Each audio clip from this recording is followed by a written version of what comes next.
All right. Hello, and welcome back to Real Seekers. I'm your host, Dale, the Real Seeker. And today we have the final, I promise, final follow-up on the Calculus for Christ discussion I did on SNS. David Johnson asked me to come back just one-on-one with me and him. And today we had a discussion where we actually had David go over examples and he truly understands how I'm using Bayes' theorem with my Bayes-ish approach now, and I'm glad to say that despite how the other show went, he fully supports my use of it now. And I think we understand each other. We have some disagreements, but at least we totally understand each other. And David's changed his mind. He now supports my Bayesish approach as a reasonable, rational, and valid or warranted thing to do. So just a quick summarization. You'll hear it in the show. I go over it with David, but it's great. Look, there are three doxastic attitudes one can take in philosophy. You can either believe something, you can suspend your judgment if you don't know, or, or you can disbelieve a hypothesis or proposition. Everyone admits these are the three doxastic attitudes. When it comes to belief, there are degrees of what philosophers call credence, right? Sometimes you believe things stronger with a stronger, because the evidence is stronger for it, relative to something else you believe. You know, my belief that the Earth is round is very, very strong, and almost absolutely certain, relative compared to, if not absolutely certain, but compared to, I don't know, my belief in common ancestry or something like that. Let's say I believe that, but it's very weak evidence. I don't know, taking out probabilities. I've got some doubts, minor doubts or major doubts. Same with disbelief. There are degrees of our credence that we give. The degree to which I disbelieve or believe something can vary depending on the strength of the evidence or something like that. Again, I'm just giving random examples. I believe in intelligent design, not evolution, and that sort of thing. Just want to clarify that. And it's the degrees of credences. That's what my subjective probabilities are. These credences are subjective for everyone, whether you're doing science, evaluating scientific evidence, whether you're historical evidence. Objective evidence can be considered by all, and then we assess that evidence and give a subjective credence level. That will never be the same. The strength, my belief or disbelief in something is, look, 9 times out of 10, unless there's a rare case where we have 100% certainty, like 1 + 1 = 2, or where something's impossible, like where I think most rational people will go, yeah, there's a 0% possibility of a married bachelor. For the most part, there are various degrees and differences in the credence levels, and yet people are still rational. This is a thing called permissivism versus the uniqueness thesis in epistemology. And most people, philosophers, say permissivism is true. You're rational, even if I have a 67% credence and you have a 68% credence, it doesn't matter. We're still rational, again, given the strength of the evidence allows, or we can permit the rationality of those different credences. And that's what I'm saying. When I break up something, I'm just quantifying my qualia of credence. We have this creed, what it is like to, or what it feels like to have a certain strength or degree of belief and or disbelief versus other degrees of beliefs, right? How it feels or what it is like, the qualia of certainty or credence in the Holocaust is higher, a heck of a lot higher than it is for some other thing that, I don't know, there were 100 women in a mall on a given day or something like that. I have virtually no credence or that, depending kind of thing, right? So it just depends on the strength of the objective evidence. And we have this subjective credence level that we have as we assess that evidence. And that's all my subjective probabilities are doing. I'm just assigning a number to my level of subjective credence. And this is totally valid. This is a good approach.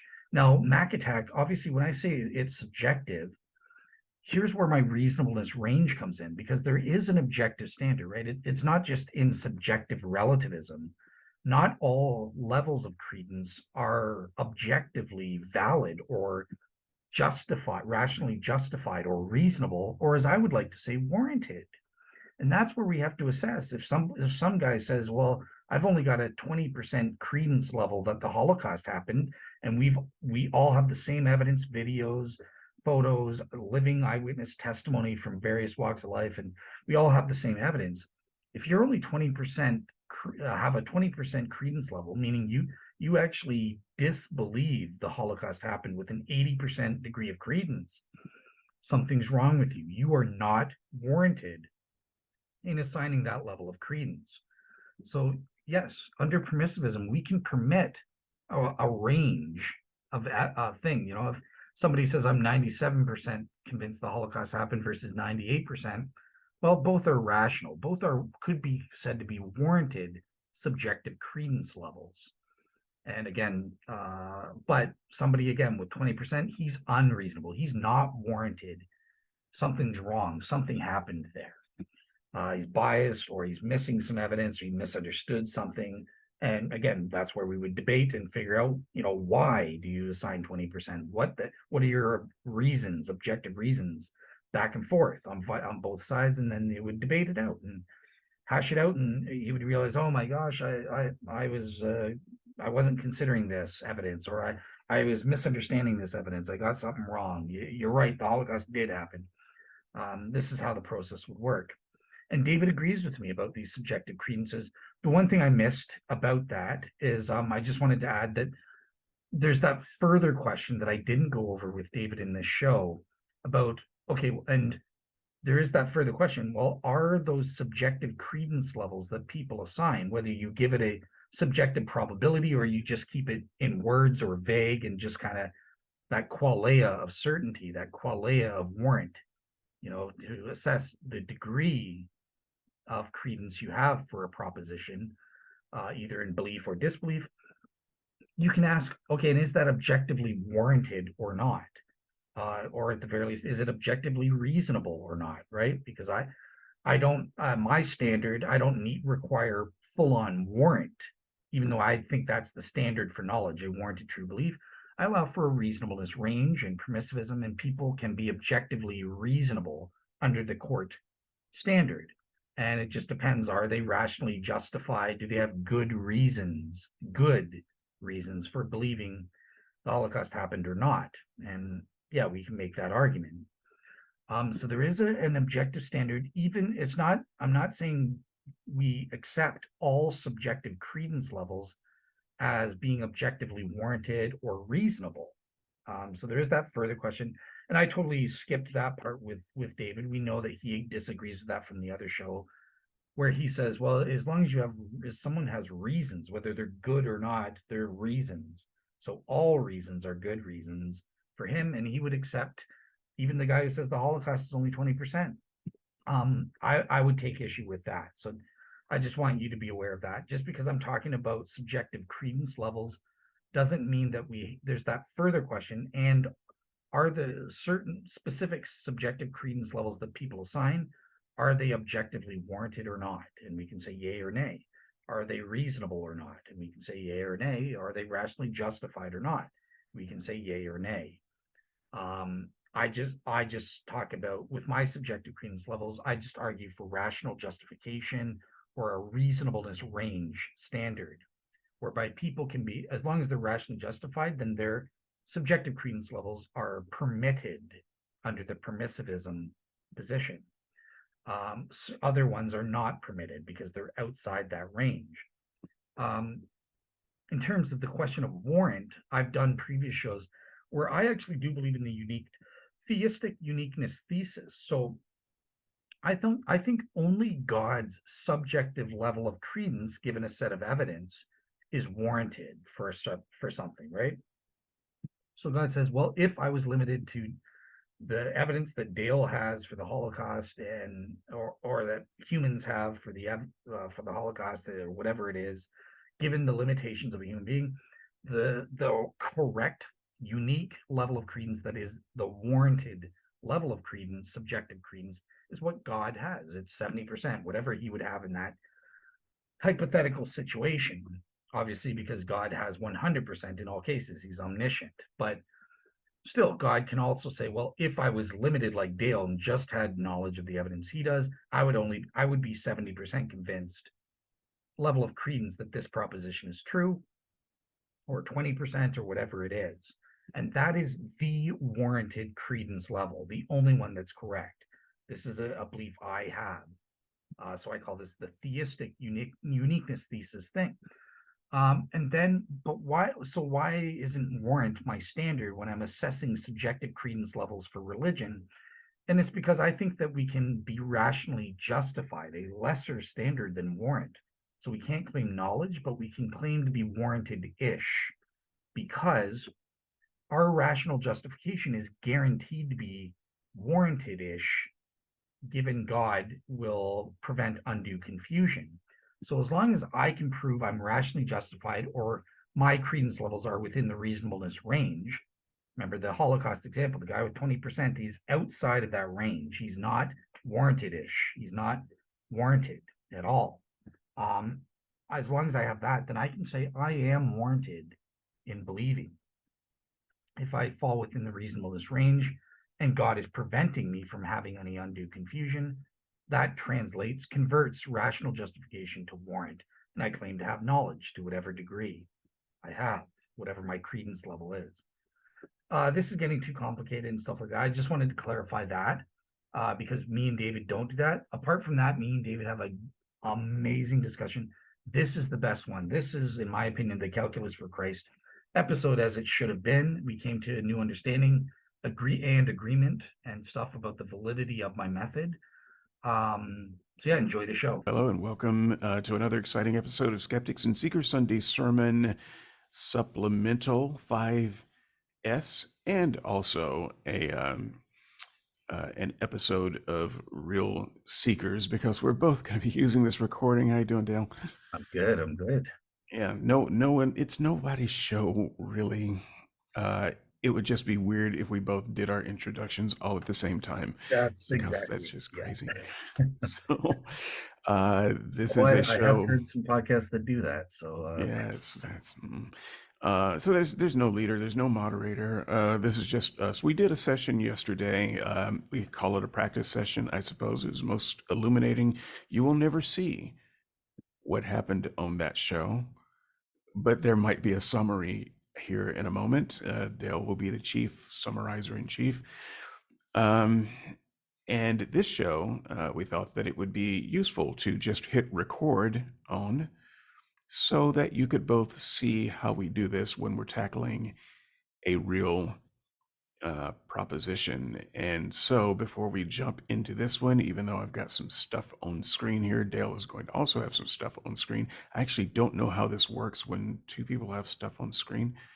But well, you have to stop sharing. It's only one person at a time. it's one person at a time. We can't do multiple screen shares. No. Are you sure? Like you can, but I don't know how it works when you set it up for multiple participants can share simultaneously.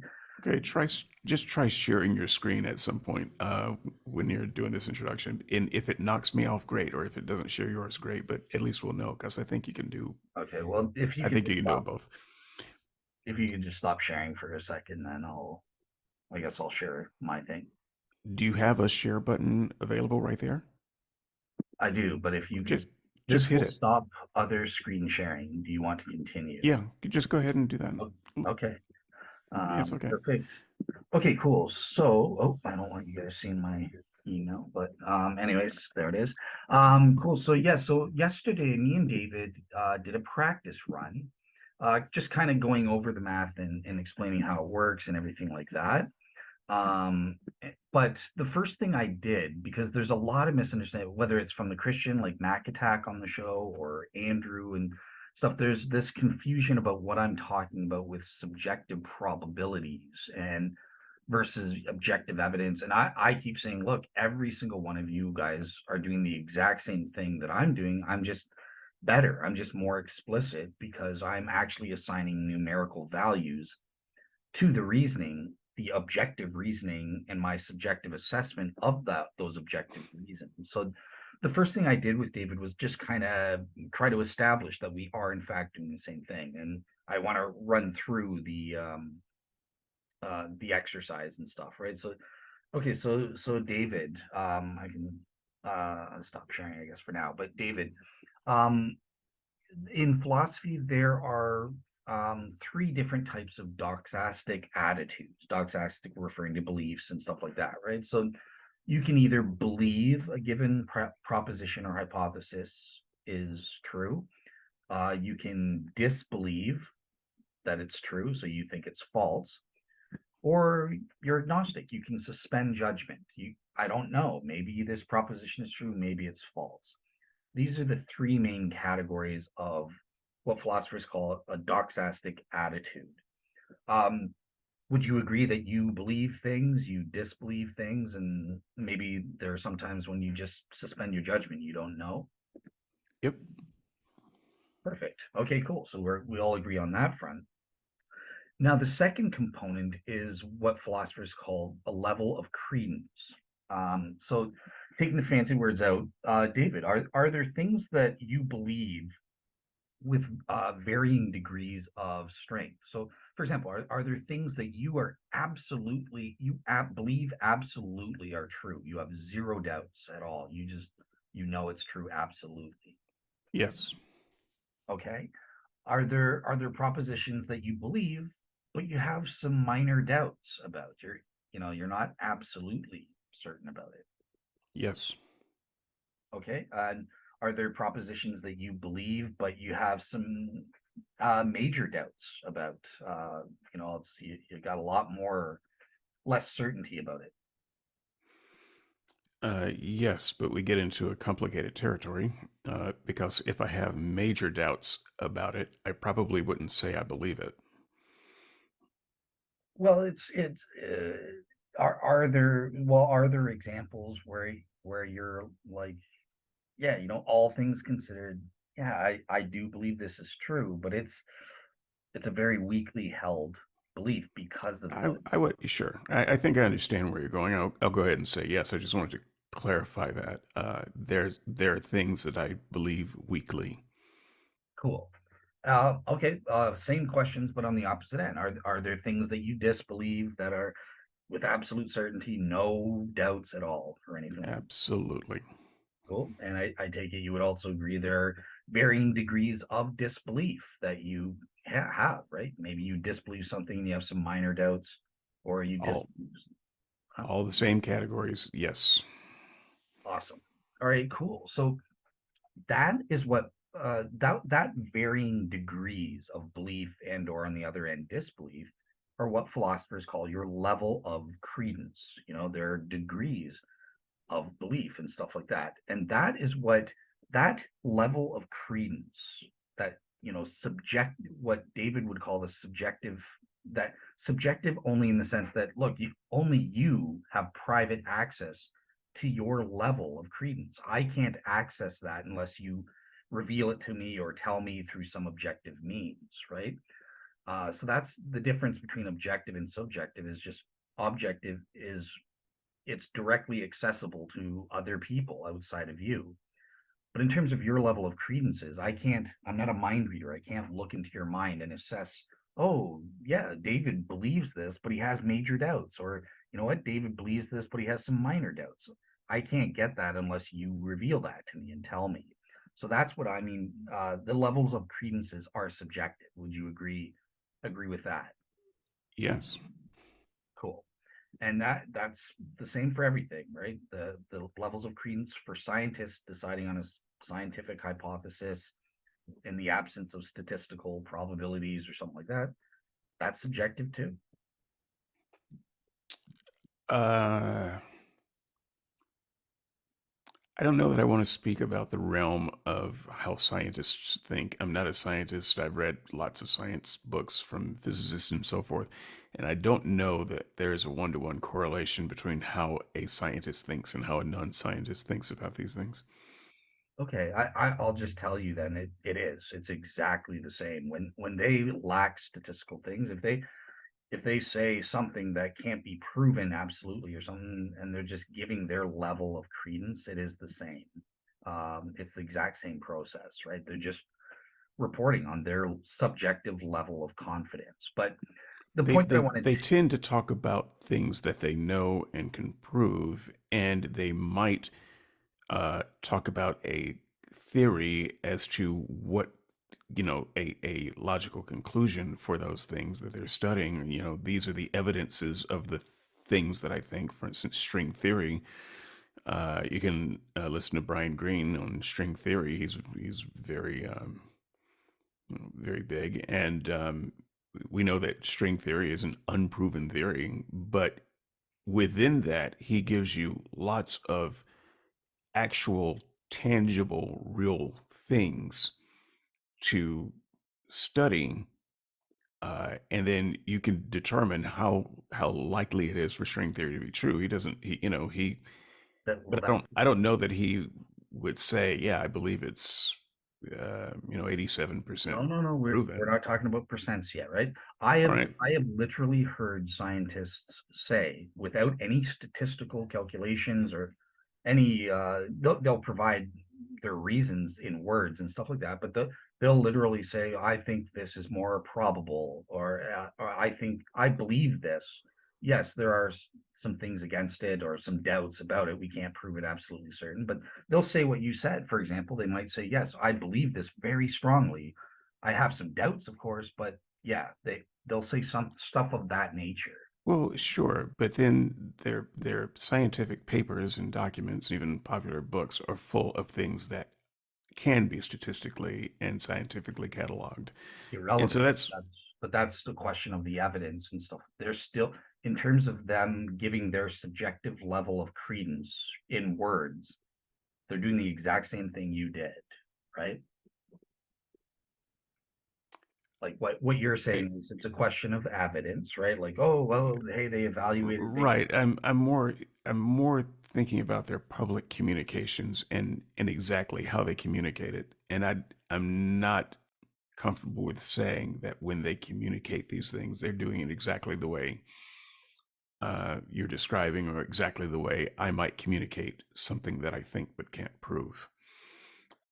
Scientific communication is usually fairly precise, and so that said, I take the point that you're trying to give, but I would just leave it to the audience that just watch the William Lane Craig versus Sean Carroll. Sean Carroll does exactly what David said. Okay, so I'm not talking about peer reviewed stuff. Like, yeah, they're not saying in conclusion I believe this, but with doubts. That's not the mm, point. But the point is they are saying, yeah, based on the evidences presented in this paper, you ought to believe this. It's more probable. Or yeah, there are problems with this model, but it's I believe it is perfectly mathematically consistent and therefore plausible.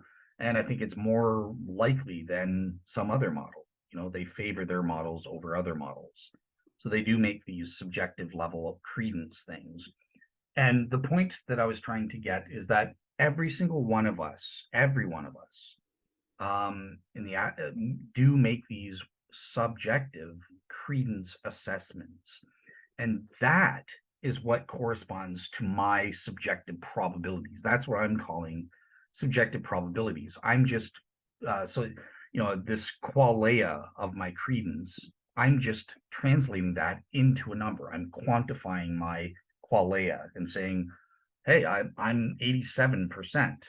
That you say you believe it very strongly, but you have some doubts. Okay, well, what is the precise number? I'm 87%. And sometimes there's some fuzziness because the evidence it isn't always able to get a precise reading about your level of credence. So I assign ranges, right? So I'm about 65 to 80% certain in this case. That's my qualia of credence given this set of objective evidence that I'm considering and stuff like that. I would say I'm about 60 to 85%. So you can also give ranges because as human beings, there are sometimes fuzziness and vagueness where we can't be, oh no, it's 87.23 in every single case. Um, so yeah, so David, you understand that point is, look, when I'm talking about my individual subjective probabilities, I'm saying we have a set of objective evidence that everyone can look at, read, and assess, and take in. But then there's this subjective component that everyone does, whether you're a scientist, historian, logician, a layman, whatever, where you assess this and come up with a level of credence. You So make let me say, I agree that it is a human thing. All humans have subjective levels of credence, and in different forms of our communication, we express that subjective level of credence. I'm not arguing against that. So I agree with that. That's not where our disagreement is. Yeah, exactly. And we haven't gotten to where you disagree, but in for the audience sake, so you understand then that when I'm assigning my subjective number probability values, I'm just translating what we all have, that subjective credence level, and just putting a number on it, Yes. a helpful heuristic to, Yes. say this is how strong I am. Okay, great. And that's what I mean by we all do it. But now, David, if we had multiple components, as we're going to see in the example today, right? So let's say we don't just have one evidence, but we have multiple lines of evidence speaking for or against whether we should believe something or not. Um, yeah, let me just ask, like, how would you put all of those pieces together? Um, to go, well, overall, my credence level, I believe this, or overall, no, I disbelieve this. There's just too many things against it. Isn't that also a subjective overall credence thing? Yes, I think so. Cool. Yeah, if I understood the question, yeah, fully agree. Yeah, awesome. Yeah, and just to clarify and making sure you understand. So you have you have five independent evidences. You've assigned your individual subjective credence levels, and then you've got to say, well, how do I put all the pieces together and say overall, do I believe this? Do I disbelieve this with doubts? Do I suspend judgment?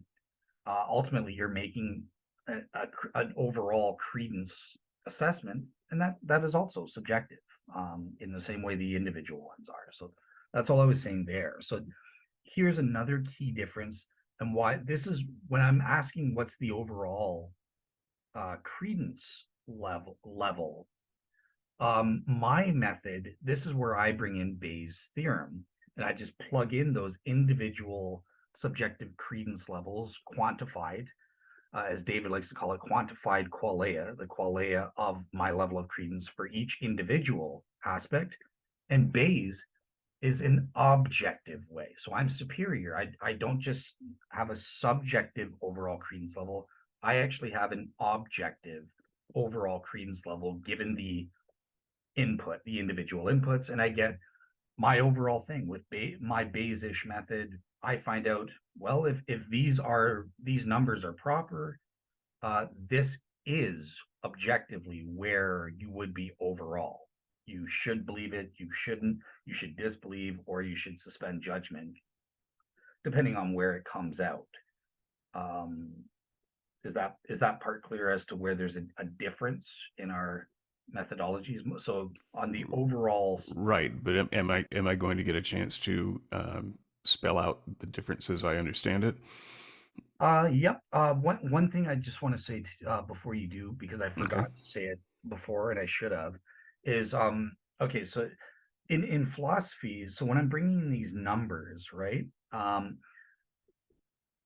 In philosophy, when say you believe something, that is with numbers. That's okay. It's over 50%. It's the proposition is more probable than not.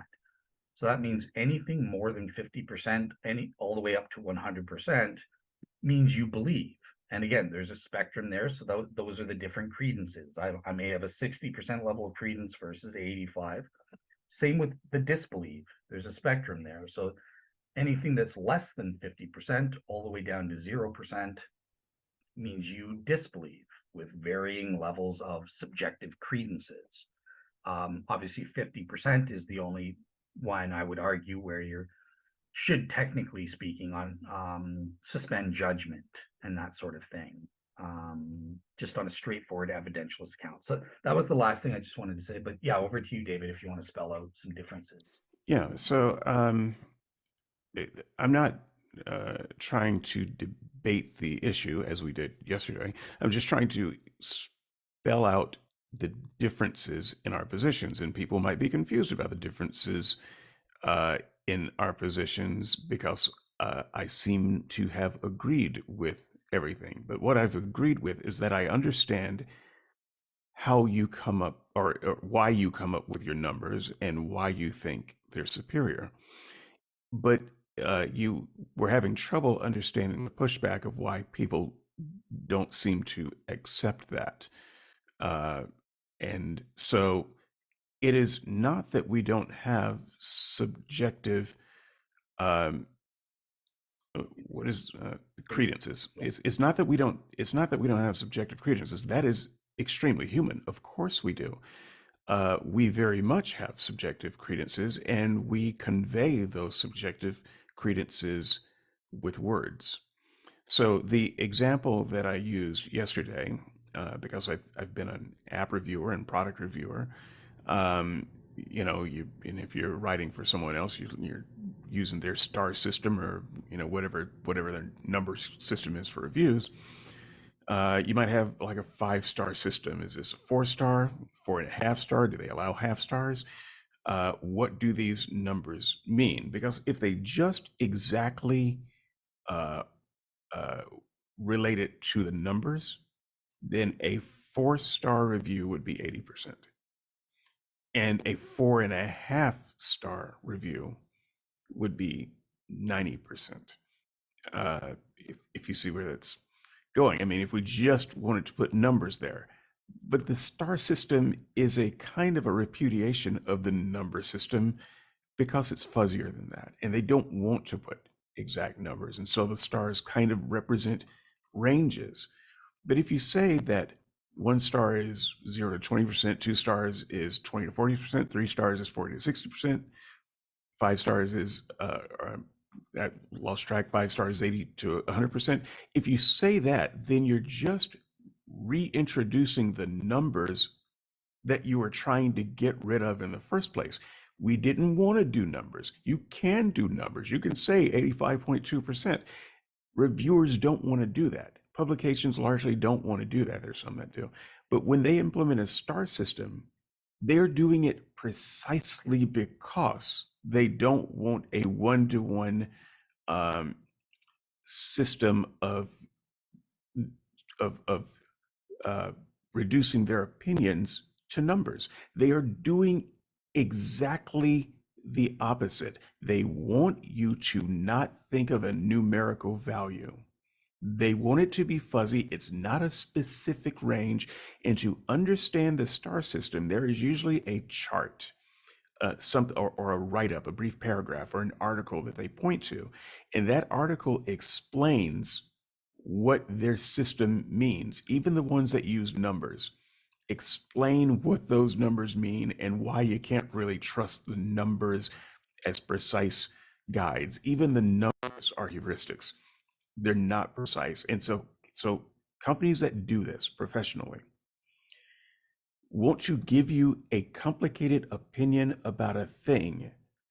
And what they do to convey their opinion is they write 3,000 words or so about that thing. If it's a major product, a new iPhone, something like that, they write a major write-up with lots of details and lots of opinions on the way. And they want you to figure out whether, based on all of that information, you think it's a good buy or not. They do not want to tell you this new iPhone or this new Galaxy phone is a 93. Once again, they will do that, and you'll see some of those numbers, but there's usually a document or something disclaiming, this is precise. They want to try to disintermediate the opinion from a specific number. And so this is kind of where Dale and I disagree because as humans, yes, we have subjective uh, credences, and we Okay. want to communicate. Let me just finish this paragraph. We want to communicate the subjective credences, but we are purposely communicating it in a way that avoids attaching a specific number to it. And so when Dell says, yeah, well, I take my subjective credence one step further and I put a number to it. And so that's better. And we're saying, no, it's not better. We want you to take our subjective credences just as we explained it to you and not try to quantify our qualia of belief beyond that, because even we don't. Gotcha. And I wasn't interrupting. I was saying very good. You because you got the word credences, but yeah. So and obviously I want to affirm. Yeah. Thank you, David. I think you spelled it out. Where obviously David and I would disagree, but I think that assigning the numbers as a helpful heuristic tool, because I'm not trying to get you to believe 93% necessarily. I'm just arguing, hey, this is where this is my level of credence, and here's why. I mean, I give a lot more than 3,000 words. I give like 200 pages as to why. So that's all the same. That's all there in both cases. But yeah, I give a specific. Sometimes you can't give a specific, right? So I sometimes I follow the star method, and then the way I did that in my method, if I had a range, like say I'm 70 to 80% convinced on a given line of reasoning or evidence, I would put that range. And for the sake of Bayes, because you do need a specific number for Bayes, I would always assume the worst case scenario for the hypothesis I was going for, or in other words, against Christianity. I kind of cheated, right? So if it was a negative evidence, I would usually go with the highest number that hurts the case for Christianity or that God exists. If it was a positive evidence that helped it, I would go just take the lowest number and plug that into Bayes. That was just a tool that I did to mitigate against my bias and stuff like that. But yeah, so I think everything is the same. You can have the ranges, but David, I do take your point that you think, I think erroneously, I disagree with this, but you think there's something lost in the translation when you assign a number, even if it's a range of numbers, as opposed to just keeping it in writing. And Yes. I'll admit this, Mike Lacona agrees with you fully. This is, and a lot of historians do. This is why they refuse to assign even number ranges. They'll have a scale, for example. Oh well, something is either they don't say call it agnostic, but it's you don't know. It's more probable than not. It's very probable. It's extremely probable, and it's absolutely certain. And then they have the same with the disbelief. They prefer to keep it loosey goosey with it, from my perspective, with these words rather than going, well, what is very probable? What does that mean? I would say it's 60 to 80% or 65 to 80%, whatever you want to put that range at, whatever you think the range is when you're conveying very probable or something, right? I don't know what Mike Lacona means by that, but um, yeah, I just think that's more helpful if you assign the numbers. It's another heuristic tool that helps the other person in conversation understand, in addition to your written reasons and written communication, they can also get some insight into you with these numbers, and it helps avoid bias in terms of the cumulative credence. That's purely subjective on David's. If you just have words, your overall credence, considering all the lines of evidence, that's going to be subjective too. I don't have that problem. My overall credence, again, contingent on the individual subjective stuff, the garbage in, garbage out thing, but taking that out, in terms of understanding how to put all those pieces together, that's totally objective. And I think that's a superior way. That's a more helpful way. It helps mitigate against biases. And I But would just it's say, not a debate for on that. But just no. be just understand. Yeah, me and David understand each other, what we're doing perfectly, and yeah, we disagree on the usefulness of using numbers. But yeah, I'll let you have the last word on this. So Yeah, I would just say that, I don't, I understand what you're doing. and I understand why you think it's superior. I don't think it's superior because putting an objective set of operators on fake numbers still gives you a fake result. And so you can't trust the result, not because you did the operators incorrectly, but because everything that you inputted into the equation was subjective. And if it's something that's really close, if it's something that's not really close, doing the math isn't going to make a difference anyway, because it's just going to show you what you already know. Yes, you believe this, or no, you don't believe this. But if it's something that's really close and you come up with a bunch of subjective numbers and they have pretty broad ranges, getting a number that's 51% or 53% or even 6% is not an indication that you should believe it, because you already know that you don't believe it, but it's a close call, and you're still studying it, and so at the end of the day, you shouldn't make a decision based on the precision of the operators that you put on subjective numbers. Okay. So this is what I mean. This was the objection that McAttack and others were giving that just doesn't make any sense. So take out the probability aspect, the subjective credences, because that's just a translation thing, right? If you just have written reasons, you've admitted that's a subjective level of credence that you're assigning to that. So what you're saying is that everyone who doesn't have a statistical basis is just having garbage in. That's not true. We are rational. All you are rational in believing evolution. Yesterday we did the proposition that the Democrats did not cheat sufficiently to win the election, and you had a very strong level of credence, taking the probability out of it. See, I Uh, wasn't even going to talk about that no, no, because I but knew are that you? there are But if people Dave, that their pants just caught on fire with you saying no, that. no, That's we going to be the don't only need to thing get they into the remember. details, but I just want to say we did that. Now, David, Yeah. if I came to you and said, yeah, but you're all those lines of evidence you gave for that hypothesis, at the end of the day a subjective level of credence. You shouldn't believe this. It's all meaningless. All the lines of evidence, it doesn't prove anything because you're just making a subjective credence level on that basis. So no, I disbelieve. I think they did cheat on the basis of that evidence.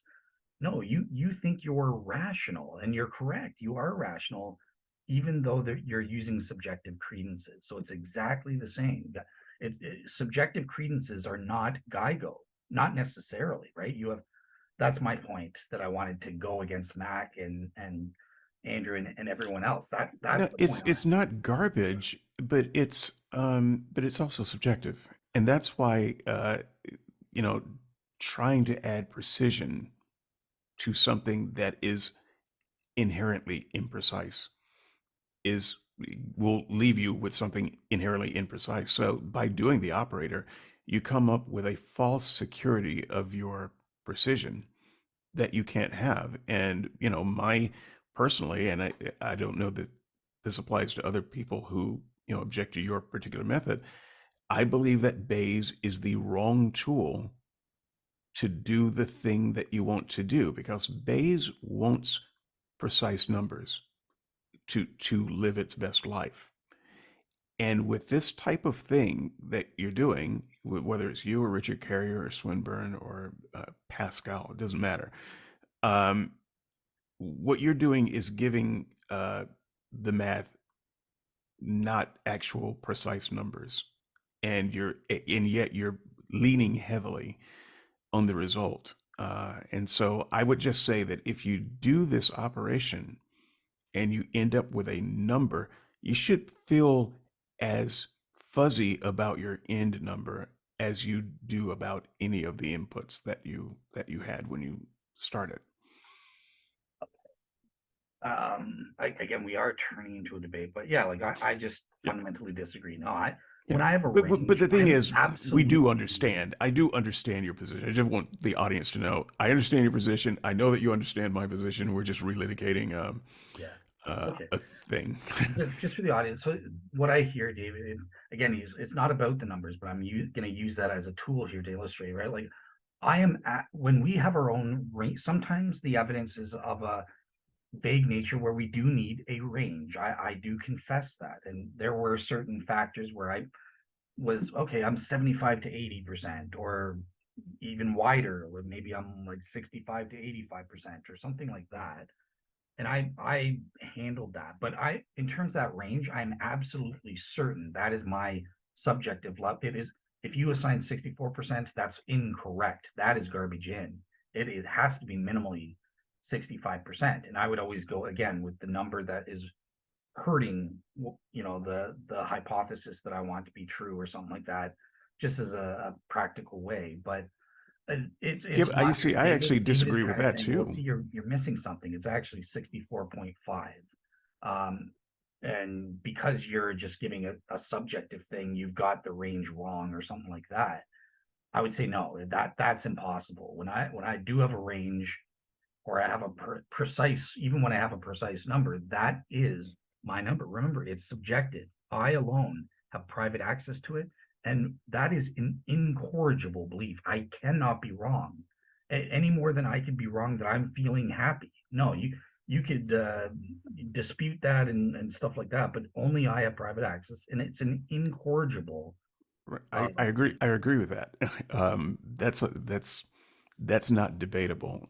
But what I was saying when I was rudely interrupting, and you rudely stopped me from interrupting, was I'm ignoring. uh, how dare you? What was that the range thing? You said this a couple of times, and I kind of cringe a little bit when I hear that, because sometimes the range might be, 25%, let's say, or 30%, a 30% range, anywhere from 50% to 80%, because I'm just not sure. This is a very broad range, or anywhere between 50% and 100%, because I really don't know, but I'm kind of leaning toward it being true. So if you just take those ranges, which are themselves subjective, and you say, I'm going to choose the lowest number here because of whatever, and for this thing, I'm going to choose the highest one, you're you're still blowing the precision of the math, because you are choosing numbers that are not necessarily accurately describing what you're feeling. I would think that if you're gonna have a range of things and you're gonna try to boil it down to numbers, then you should aim for the center of that range and use that number as opposed to the high number or the low number. So just in that matter of methodology, I don't think you're coming up with a good result, because you're choosing the wrong number in the range. Fair enough. I would tend to say that again, anything within the range is true to life, but I would just always tend, as a consistent approach, I would always tend to take the lowest number as the worst case scenario, because that is the lowest number that you're guaranteed and stuff like that. But okay, that's a question of methodology. Like I said, I cheated by taking the highest number when it counted against my thing. That was just a practical thing. I don't think you should do that. I think you should take the lowest level if you want a worst case scenario type But thing, right? but we're not trying to get a worst case scenario. We're trying to get precision, as close to precision as we can. Precision is not the Okay, worst case scenario. it's average. Okay, cool. That's fine with me. Like I said, that's fine. But the point that I'm making is that's allowed, whether it's words or numbers, you have the same issue that you're raising. It doesn't matter, but yet we still think people we're rational and stuff. Because I'm sorry, there's loss of translation in conveying yourself in words too. I Trust agree. me. Um, There's definitely loss of translation there, but that loss of translation is the gain. It is that we are doing a human thing with other humans, and we have fuzziness and imprecision. And to make it more precise is to lose the human fuzziness that is built into our communication. I use the words as descriptions and not the numbers, precisely to convey the fuzziness. And I don't want okay. someone coming along and fixing it by trying to make it more precise than I want it to be. Gotcha. Okay, as promised, I will give you the last word on that debate. And like I said, there are people on both sides to this issue, even at the academic level. So you know what side I'm on.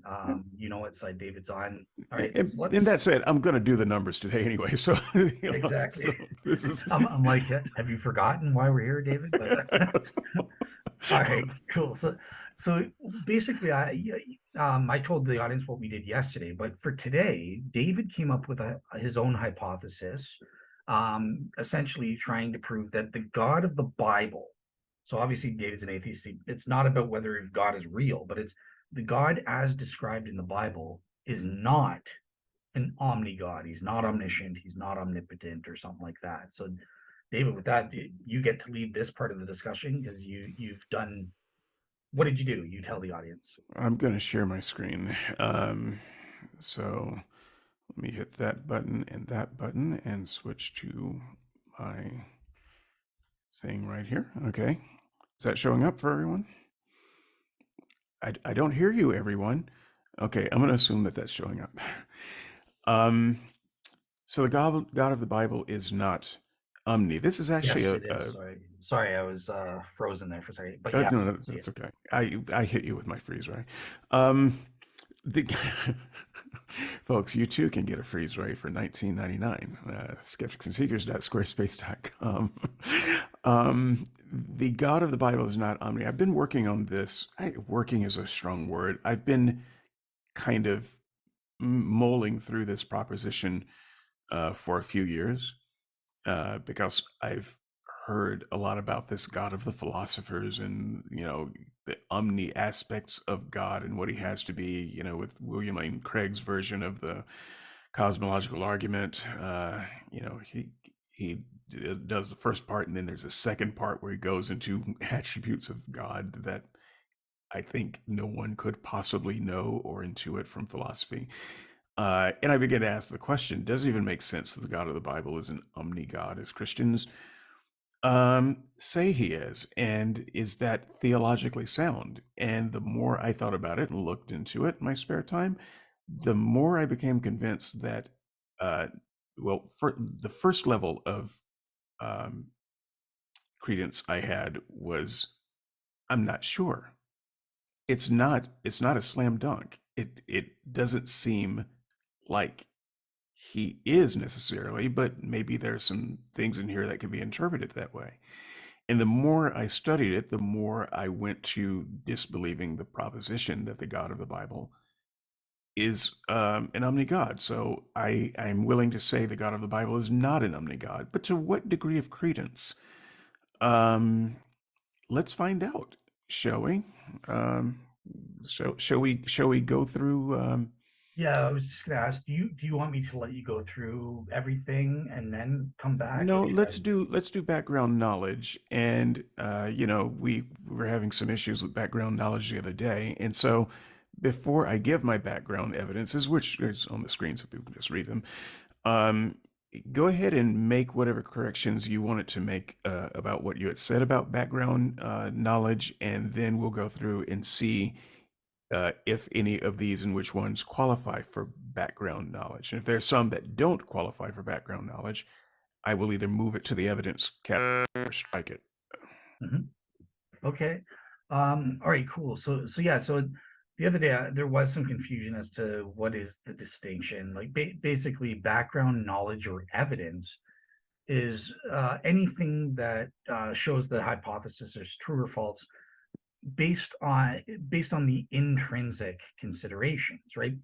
A priori, before you consider external evidence for or against it. Obviously, the evidence, the evidential component, what I was calling the direct evidence is, obviously, yeah, you've got specific evidence that directly verifies or falsifies a given hypothesis. So yeah, like I already see a problem with the first one. If you want to describe, how do you want to do this? The first. We'll just go through them one by one here. In fact, I don't even need to talk about the numbers at the right now. The the laws of logic require that an omnigod must maintain its status as omnigod. So the laws of logic, a does not equal not a. It's kind of a law of identity. A is a, and A is not A.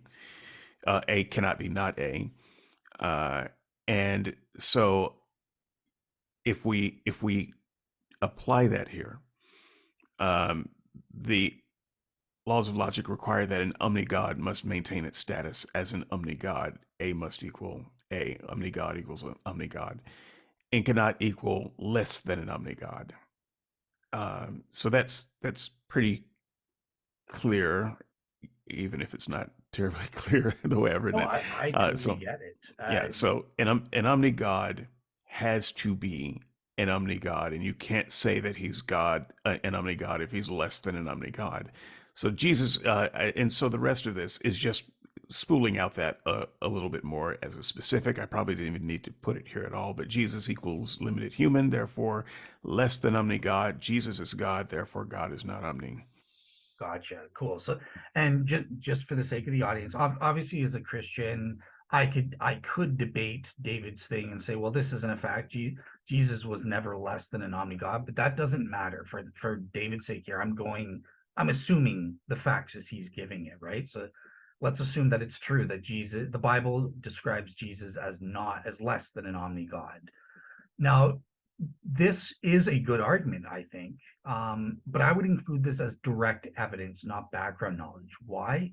Because look, you're including external evidence in your consideration. You have to go to Bible verses that say that, well, guess what? As a matter of fact, there's evidence that Jesus was less So let than me an stop omni. you right there. That's why I said I probably didn't need to include that part. But the very first part, the laws of logic require, um, we could stop there because the background knowledge is the laws of logic. And I'm just explaining how the laws of logic would apply to this. Yeah, so the law of identity, Yes. or of indiscernibles and stuff.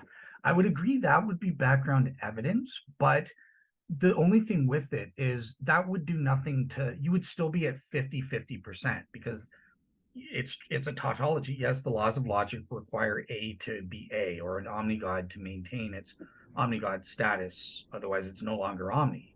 So I agree with that. That's a relevant consideration, but there's no argument that will either raise or lower the truth or falsity of the hypothesis because there's nothing here that would say, and guess what? He wasn't always omni. Maybe he was. If you take out the part about Jesus, it just tells us nothing. So we remain at 50-50 given this background knowledge, even though I do admit that, yeah, that could be relevant. The laws of logic could be used and they are part of our background evidence. But you haven't used them. Taking out the Jesus part, you haven't used them to say anything about the truth or falsity. So we're still at 50-50 then. So I have it at 57, and let me just explain why I have that number because there are people listening to this who would say, "Yeah, but you've got a slam dunk argument. It should be in the 90s." And the reason it's only 57, which is close to Dale's 50, is because I also recognize that the authors of the biblical literature were not considering the laws of logic. Heck, I doubt they knew them. So when they're describing God and when they're talking about Jesus and when Jesus becomes God or however that works, they are not considering uh, a logical inconsistency. They're Gotcha. just writing stories. And so they could still think of God as an omni-God and have a contradiction. But my proposition is about whether he is an omni-God in the literature. And I'm also taking into consideration the author's original intent. And because we don't know the author's original intent and mindset here, like I said, they may have written an inconsistency, which I believe they most certainly have, but they also were probably not thinking about laws of logic at the time. And so this would not necessarily count against them thinking that God was an omni-God, even though it absolutely does count against it. Gotcha. Perfect. Yeah, and just again to be clear for any Christians, it's not my role to dispute the evidence here because we're just doing this for illustration as to where David is. So I'm taking everything he's saying about Jesus here true. So the only thing, David, so that's great. Your reasoning makes perfect sense, but let's include this 57%, but we'll just include it as direct evidence against the or in favor of the hypothesis in this case. Okay. I was really hoping that I could really work the laws of logic into a proper piece of background evidence, but I will background knowledge, but I will just put this in E equals because it's not background at all. Well, if you want the laws of logic, here's I don't know if you have it in your other things, but you could say, well, look, the laws of logic require require something to be coherent and not contradictory. An omni-God by definition is contradictory. And then that would be a But I would have to background. say it's contradictory to the facts as presented in the text. And the moment I introduce the text, you would say it's no longer background evidence. So I don't think there is a way that I could introduce it as something that you would qualify as background evidence and not I also don't I don't think you even need the text, right? Because you're saying that an omni-God, this is the concept you're just an omni-God has to remain an omni-God. That's it. oh, His identity must always be his identity. That's the background knowledge um, that I'm using. OG equals OG. okay. Yeah, sorry, I forgot. Your hypothesis is that the biblical description of God is not okay, okay, cool. So yeah, we do have to treat this as evidence though. So Okay. okay, so let's move to your next one. All right. So nothing we can verify that exists has all of any attribute. Does that qualify as background knowledge? I do think it qualifies as background knowledge. Does it nothing we can verify that exists has all of any attribute. So how does that translate to then So if that God everything exists, if we could verify God, he also wouldn't have all of any attribute either. But the fact is, we're just kind of hypothesizing that there is something that we can't verify that has all of some attribute. And that would does that would simply go against everything that is known right now. I'm not saying that it's impossible. That's why I only put this at 68% because of the objection that yeah, but that just accounts for all that we can verify. You can't verify God, at least in the same way that you can verify all other things that exist. So there's a possibility that there could be something we can't verify that has all of some attribute. So does it prove that God is not an omni-God? No, but I think that it is a strong piece of background knowledge to take into the equation. okay.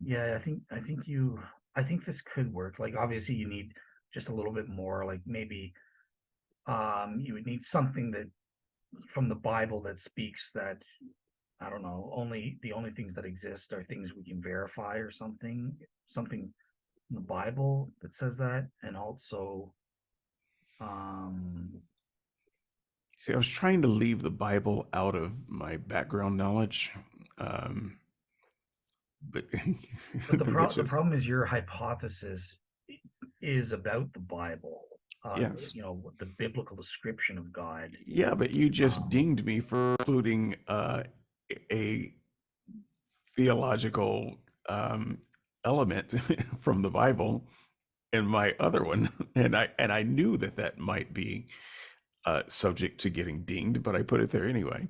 well, the difference there, as I see it, the reason why I dinged you for the first one is because like the part of the Bible you're using is like directly relevant to the truth or falsity of the hypothesis. Like you're Right. saying, All of the Bible, though, is relevant to the truth or falsity of the well, I mean, if you hypothesis. quoted here a verse that just is speaking generally that yeah, only things that we can verify exist, and then you're saying, well, look, nothing we can verify that exists. I don't know. Okay, yeah, I'll allow this one because there needs to be some work. I don't know. I don't know myself. Like I'm trying to think of how I would word it to make it background evidence given your specific hypothesis. I can't think of it on the spot. So let's just Yeah. And include for this as for that background. matter, I don't even know how I would validate statement. I think it's true, but someone clever might come up with something that we can verify that is all of some Well, do you, quality. And I just, it is my failure of imagination to even imagine that with things that we can verify. what about this? Do you think that things that are unverified are implausible, and that the Bible specifically speaks against implausible things in some way? Do you think you can make No. that case? Mm-mm. I guess the Bible doesn't speak against implausible things. It speaks very much in favor of implausible things and things that are singular in nature. And so, you know, this thing that I've given 68% credence, oh, there's another 32% out there that says, yeah, but the authors, uh, the the the the biographers of God, if you will, would agree with me and still say, but God is not like anything that can be verified. And so it's not evidence, but it's background knowledge that would help us evaluate the evidence. Okay. So in that case, I think that this could count as background evidence, but what it should be is again 50-50, because it says nothing. Why does that falsify that the biblical God is an omni-God? It just doesn't then. Well, because claims of singular beings and singular events and so forth, much harder to believe and much less likely than things that repeat and can be verified. So it's not 50%. It's not impossible that there are singular events and things that can't be verified having, you know, Okay. qualities that we can't imagine. But it's certainly not 50%. I'm just saying the in the literature, it could be that the writers knew this fact about the world and still write about a God that bucks all of the trends that we know. That's possible. Is it likely? I don't think it's likely, but it's, Okay. it's So you consider 32% likely as opposed to the 68% that is not likely. okay, cool. Yeah, so okay, so that does make sense to me then. You again, I disagree with it, but again, that doesn't matter. So you think that look, on the background knowledge, it's more likely that to this degree, that things that we can verify exist and things that we can't verify don't exist. You also think that it's likely that the biblical authors thought along the same lines as well. So, okay, in that Yes. case, I will grant this, and yeah, we will plug in 68% as background knowledge. Let me just put that in. Okay, you go ahead and continue. I'm just Okay. putting my equation in. Look, the number that appears at the beginning of this is just going to dominate the chart, but I thought it was funny. And so I put it in because it was also close. And I said, yeah, this is my 53.14 item. So let's see. Figurative language is always used to describe the attributes of God. This is background knowledge that you would have with not just biblical literature, but all literature. This is just a literary thing. Um, Now, the reason it is so close to a 50% uh, likelihood of proving my case, um, it works the other way too. So when biblical writers write about God as if he were human and had human properties and traits, that could also be considered figurative language, anthropomorphic language about God that should not be taken literally, just as much as when they talk about God as this over the top thing with impossible features. That's also figurative language. So figurative language here works both ways. But I would contend that in the Bible, there is way more anthropomorphic language about God, bringing him down to a more human level than there is bringing him up to some exaggerated level. And if the authors of the Bible really felt that God was this exaggerated being so much greater, I think we would find more of the God is, greater than human and, all superpower. I think we would find that language more than we do the anthropomorphic language. But I think it's so close. It's such a close call that I can't really say for sure. And so at about 53%, um, I think that this helps to prove the case. Yeah, I think I will. I think, given your explanation, all right, yeah, that one's cool to me. I think that works as background evidence and stuff.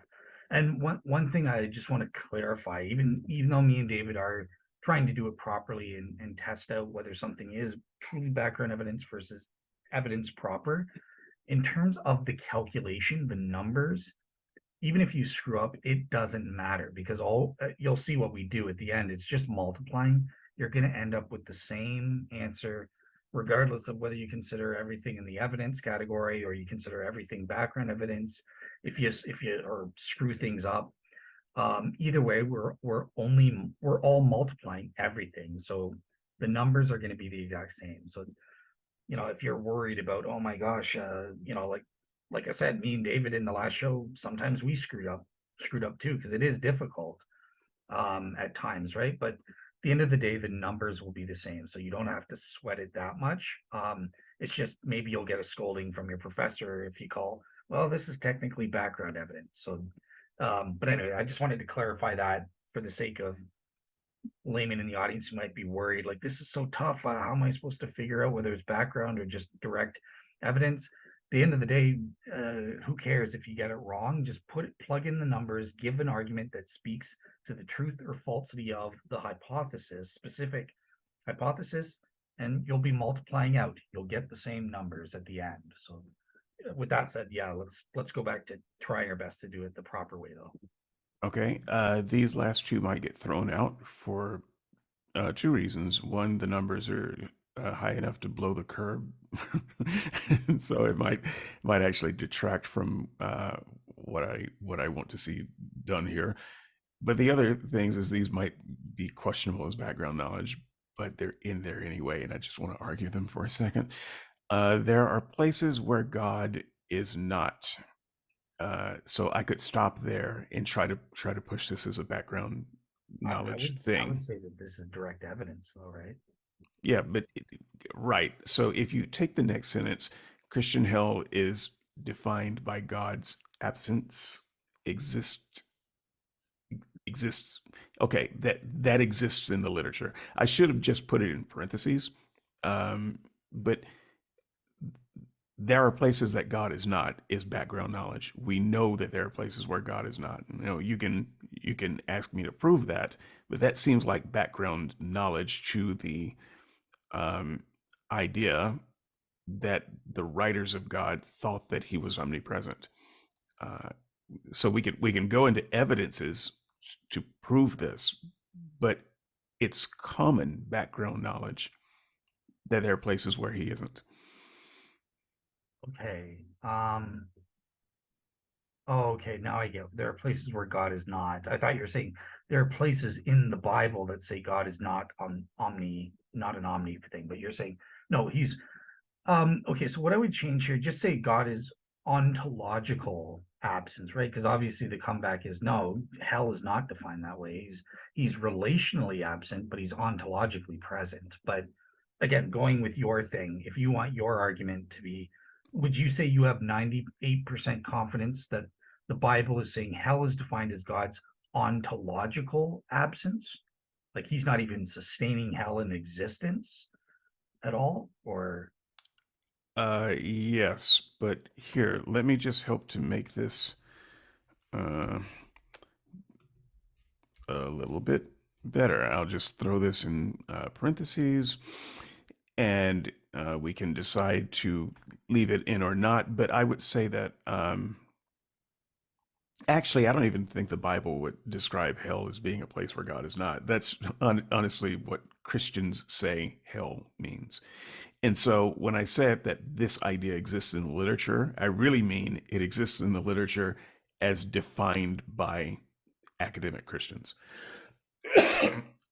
So, Is uh, literature, you mean because your hypothesis about the Bible, that's the only literature I care about. Or right, I understand that, and I am explaining in this parenthetical statement that I'm cheating okay, because I actually don't believe that that's how the Bible describes hell. But if you ask the average modern ivory tower Christian, they will tell you that hell is the absence of God. And so just taking that definition, I am using as background places, evidence that there are places where God is not. I would also say that God is not in hell ontologically, and that can probably be shown as the Bible too. But if we had to prove this statement, that's maybe another whole show, maybe not a whole show. but But notice I'm not saying that God is not aware. Um, I'm saying that he's not there. But if I were really arguing, and I do understand the difference there, I thought about this a lot before I put this in there. But if I were arguing this honestly, I think that I would even say that God is not aware of what goes on in hell because it is the place where God completely shuts off his presence, his knowledge, his mercy, his understanding in the same way that he can take our sins and remember them no more. Uh, those that choose to lock themselves out of God's presence will be able to successfully do it. And so he will not be there listening to you scream or listening to you cry out for mercy or whatever you think hell is. That's what I would argue theologically. Um, but either way, I don't think that the statement is wrong if we just limit it to there are places where God is not. okay. You can call on me to prove it, but Well, my understanding is I don't have to prove my background knowledge at this stage. It's just either proper background knowledge or it's not. so this is not background knowledge. This is direct evidence, but I would say it's an utter failure because you are directly contradicting some of your established background knowledge where you say figurative language is always, and that you included Bible verses saying God is omnipresent. No, he's not. That's just figurative language. So I think this would be a failure, whether it's background knowledge or evidence. This thing fails because you're contradicting your own background knowledge about figurative language, right? So uh yeah, you can't prove unless you want to change your mind about this figurative language thing.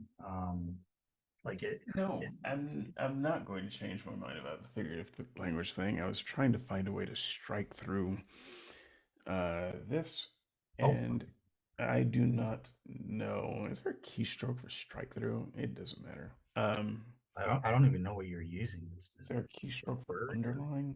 just delete key is what I would use, but Yeah, well, underline. So no, I don't want to delete it. I want people to know it's there. okay.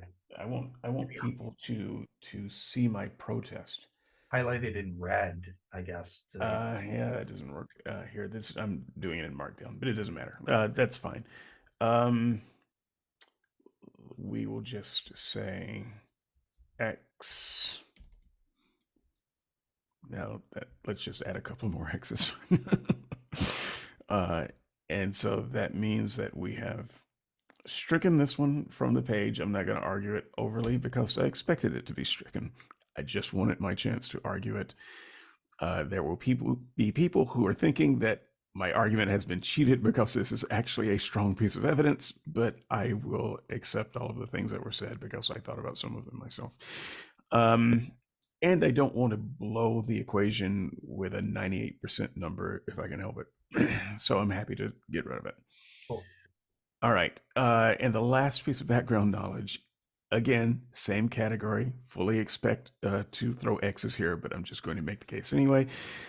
There are things God cannot choose to do. And again, Uh, the rest of this is parenthetical. Right away, this isn't background. You're appealing to Bible verses of saying, look, we have evidence. This supposedly you're going to go, this is against omnipotence, I'm assuming, right? Um, I'll let you. Yeah, it's it goes against omnipotence if we already know that there are things that God cannot choose to do. As as background knowledge, Oh, that helps us evaluate whether the authors thought that God was omnipotent. no, And okay. I'm making the claim that I already have background knowledge that there are things that God can't do. I was about to say something, but it doesn't. I was gonna try to make this background knowledge. What I was gonna say is like, forget about the Bible telling you can't do stuff. Um, Obviously, as a morally perfect being, an omni-moral being or omni-benevolent being, there are things that he can't do or something like that. But Would that work? it wouldn't, because your hypothesis is again about the Bible's description. So like we would need to. Right, and I'm arguing that the Bible doesn't describe God as an omni being, and so So in that case, this would be direct evidence, not background knowledge. You're saying, look, the Bible says he's not omnipotent. okay, I will I will I will take 7, 8. my win, and we will keep that at 78%. And the reason it's 78% and not 100%, because I absolutely know and can absolutely prove that there are things that God cannot do in the literature. But I would go back to counter this, the idea that the authors of the Bible could have simply been sloppy and slipped up and written in some things that look like limitations to God and still be thinking in a contradictory way in their head that this God can do anything, that he's omnipotent. And what Or if they might have had some idea. Let me just say this because this is also part of my thought process. They may have had some idea that he was all powerful based on a certain set of things. He can do things that are logically possible, would be a limitation, maybe, or he can do things that are morally within his uh, purview, within his nature. But they were, and so that's how they define omnipotent, and that they were not talking about he could do just anything and not even just anything that could be done. So just but given that, I'm giving it a 78%. I don't think they were thinking in that fine a detail though, and I think that it's pretty strong background knowledge to show, even though you say it's not background knowledge. I think that it strongly shows that they were not thinking of this God as all powerful because they specifically put in things that they said he couldn't do. okay, so I think that there's a slight problem then in your hypothesis, and this is where you would need to spell out, okay, the Bible does not describe God as an omni being or an omni God, whatever it was your hypothesis was on there, because now you're redefining omni. You're using omni God in the proper philosophical sense in your other reasons, and then here you're saying you're considering that, well, by omnipotent we have some non-omnipotent meaning. Well, I'm not considering that at all, really. I am just saying that this is something that the opposition could say. This is a possible objection that someone could raise. I think they're wrong on the face of it. But if Uh, that's true, then that would support your hypothesis, because that you would say, well, look, it calls him omnipotent, but yeah, but that's not an omni God then, because well, that is my hypothesis.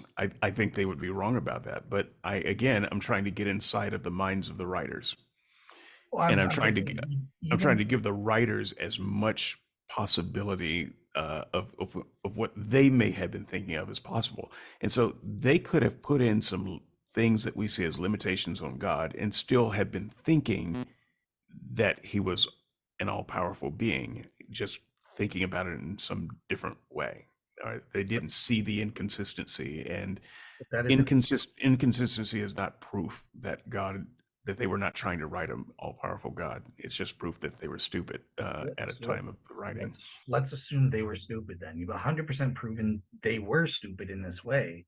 That doesn't falsify your hypothesis, because your hypothesis is that the God of the Bible, the authors did not describe him as an omni-God. If they had a different meaning for the word omnipotent than is entailed by an omni-God, then that doesn't speak against your hypothesis at all. Well, So I agree. I agree with that. But remember, this is kind of two phases for me, and I could have almost put two numbers beside each of the things that I'm numbering. Yes, I'm looking in absolute terms of what the literature says about this God, and that's the main thing that I'm looking at. But I'm also tempering my opinions on what I think the authors were really trying to convey. And so I'm also trying to filter out mistakes that they have made, or misstatements that they have made, to get at the true heart of the God that they were trying to describe. And I would say, even when you look at that, even when you factor that in, it it still seems unlikely that they had an omni-God in mind.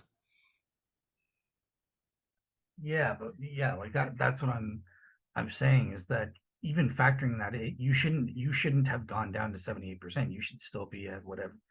If that's the only counter response that you considered, I don't, did you consider other ones? But if That's the that's main one. That's okay, that's the main one, because it is indisputable that there are things that God cannot choose to do. then I think So again, 100% thing in the literature, and yet I'm trying to find enough generosity uh, to say, but that doesn't necessarily prove my case. If okay, and by in the hypothesis itself, God, the God of the Bible is not an omni God. By quote unquote omni, you're not talking about omni proper in the philosophical definition that we know today. You're talking about, in the eyes of the biblical authors, he wasn't seen as omni then. Yeah, and I suppose there's a muddy mixture of that, because I'm considering both. But when I look at a piece of literature, what I care more about is what the author intended. And that, of course, you can't really know. That's a type of clairvoyance. It's a type of mind reading. And the way we read minds is one person tells you what's in their mind, and then it is in your mind. And then you still have to interpret that to understand what they meant. And so when they try to convey something about God, the effort for me from a literary perspective is to understand what they meant, not what I meant, not what we mean today, not what philosophers mean, but what they mean. Yeah, but in terms of your hypothesis, none of that matters in terms of what you mean. What are you trying to prove? Now, obviously, in the considering the evidence, yeah, you have to consider what did the authors actually intend to say. But in terms of your hypothesis, are you trying to prove that the biblical God is not omni in the modern sense of the word, or are you saying he wasn't seen as omni according to the biblical authors' standards of omni, which could be less than So it's both. I don't know why I'm trying to defend uh, what's lowering the number as I did, but here's the other thing that I think was in my mind at the time, which is interpretation. So the Bible says some things, but we know the Bible uses figurative language. But I also believe it is impossible to know exactly what any particular passage means at any given moment. And so there is always a baked in high probability or possibility that we're simply misinterpreting the information that's there. And so places that clearly say that God cannot do this, or that God could not do this, that his power was limited, might just be us misinterpreting a thing. And you can hear plenty of sermons, read plenty of articles, which I did, by the way, before writing this down, um, of preachers and Christians explaining away all of those things where I would say, and we'll get into this in the evidences, but they have explanations for what those things really mean and how they really don't limit God's power. So I am giving it, Okay. a 32 or 22% chance that that is correct. Okay. Okay. So if this is how I'm understanding, and we can incorporate the 7-8% then, because you said either or in your hypothesis. So either the philosophical standard of omni, or he what the the ancient biblical author understanding of omni. And what you're saying here is that there are things God cannot do, such as lie. And according to you, obviously that would violate the philosophical thing because he's all powerful or something like that. And then we can have counters on the philosophical thing where I think we can defeat this. Again, that doesn't matter. This is your assessment. But there's also this thing where you're saying you're 78% confident that the biblical authors thought that the inability to lie meant that God was not omni. If that's what Yes. you're saying, then okay, cool, 78%. So I'll plug that in as an evidential factor. Okay. Yeah.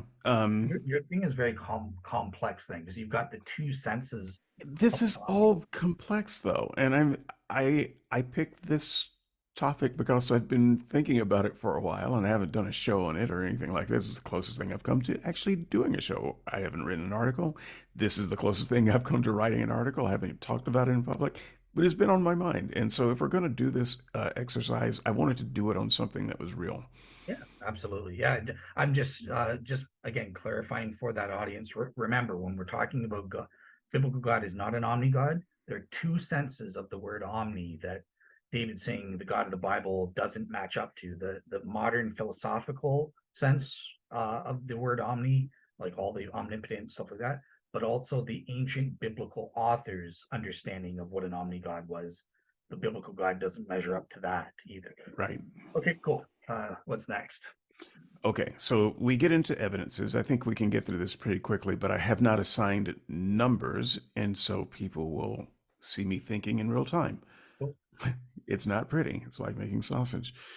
Um, so I'm pretty sure all of this would count as evidence. So uh, now we had a couple of these that you said would have been better as evidences and not background evidences. I'm not going to lobby to push them into this, although I only one, two, three, four. Looks like I've got four evidences here, and I really don't need that many. But if I could lobby to take one of these into evidences, I'm happy to leave the other behind. So that said, I will leave it up to you because I'm happy either way. Which one, the first one or the last one, in my background knowledge that was actually evidence, which one would you allow me to bring into my evidences file? Let's do the 57% just because that one's different. And you have your first evidence, the chariots thing is basically the same argument as this one, just with a different example. Instead of lying, he can't defeat chariots. So let's do the 57% one. That's different. Right. Okay. And to clarify to the audience, I used passages from the text because my argument is about the literature. And so that's where the evidence would be found. Exactly. All right, so the laws of logic require that an omni-God must maintain its status as an omni-God, OG equals OG, and cannot be less than omni-God at any time for any reason. Now, when Jesus emptied himself of his properties as God, according to Paul, I would argue that that means that Jesus was less than God, at least in some way, at that time. And that means that at that time, even the New Testament writers would say that God was not omni. Cool. Yep. Like I said, I know where I would dispute you, and I think where you're going wrong with that. So if if I saw that, this would be a perfect way to go identify.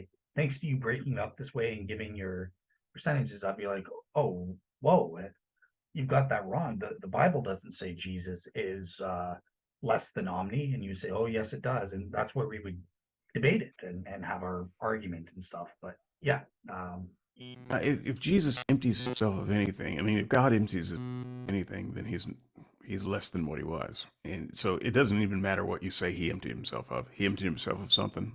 I would love to have that. I think we have had that argument on we SNS did a before, 4 hour show on it. but I could do that for Paul's Jesus. I could do it for the gospel writers' Jesus, and in fact, I could do it without Jesus because most of the Bible doesn't know anything about Jesus. I know we would argue about that because of prophecy and so forth.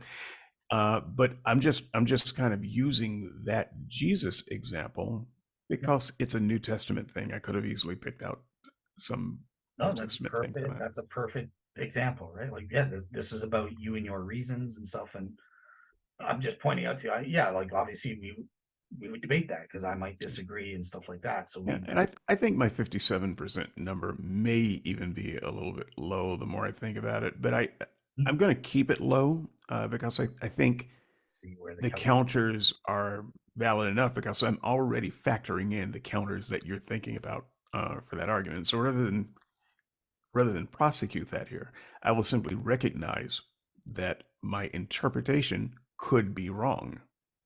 I don't think it is, but I think it's a good 57. I think it's more than half proof, especially as Christians talk about Jesus. Awesome. Um, So so, all right.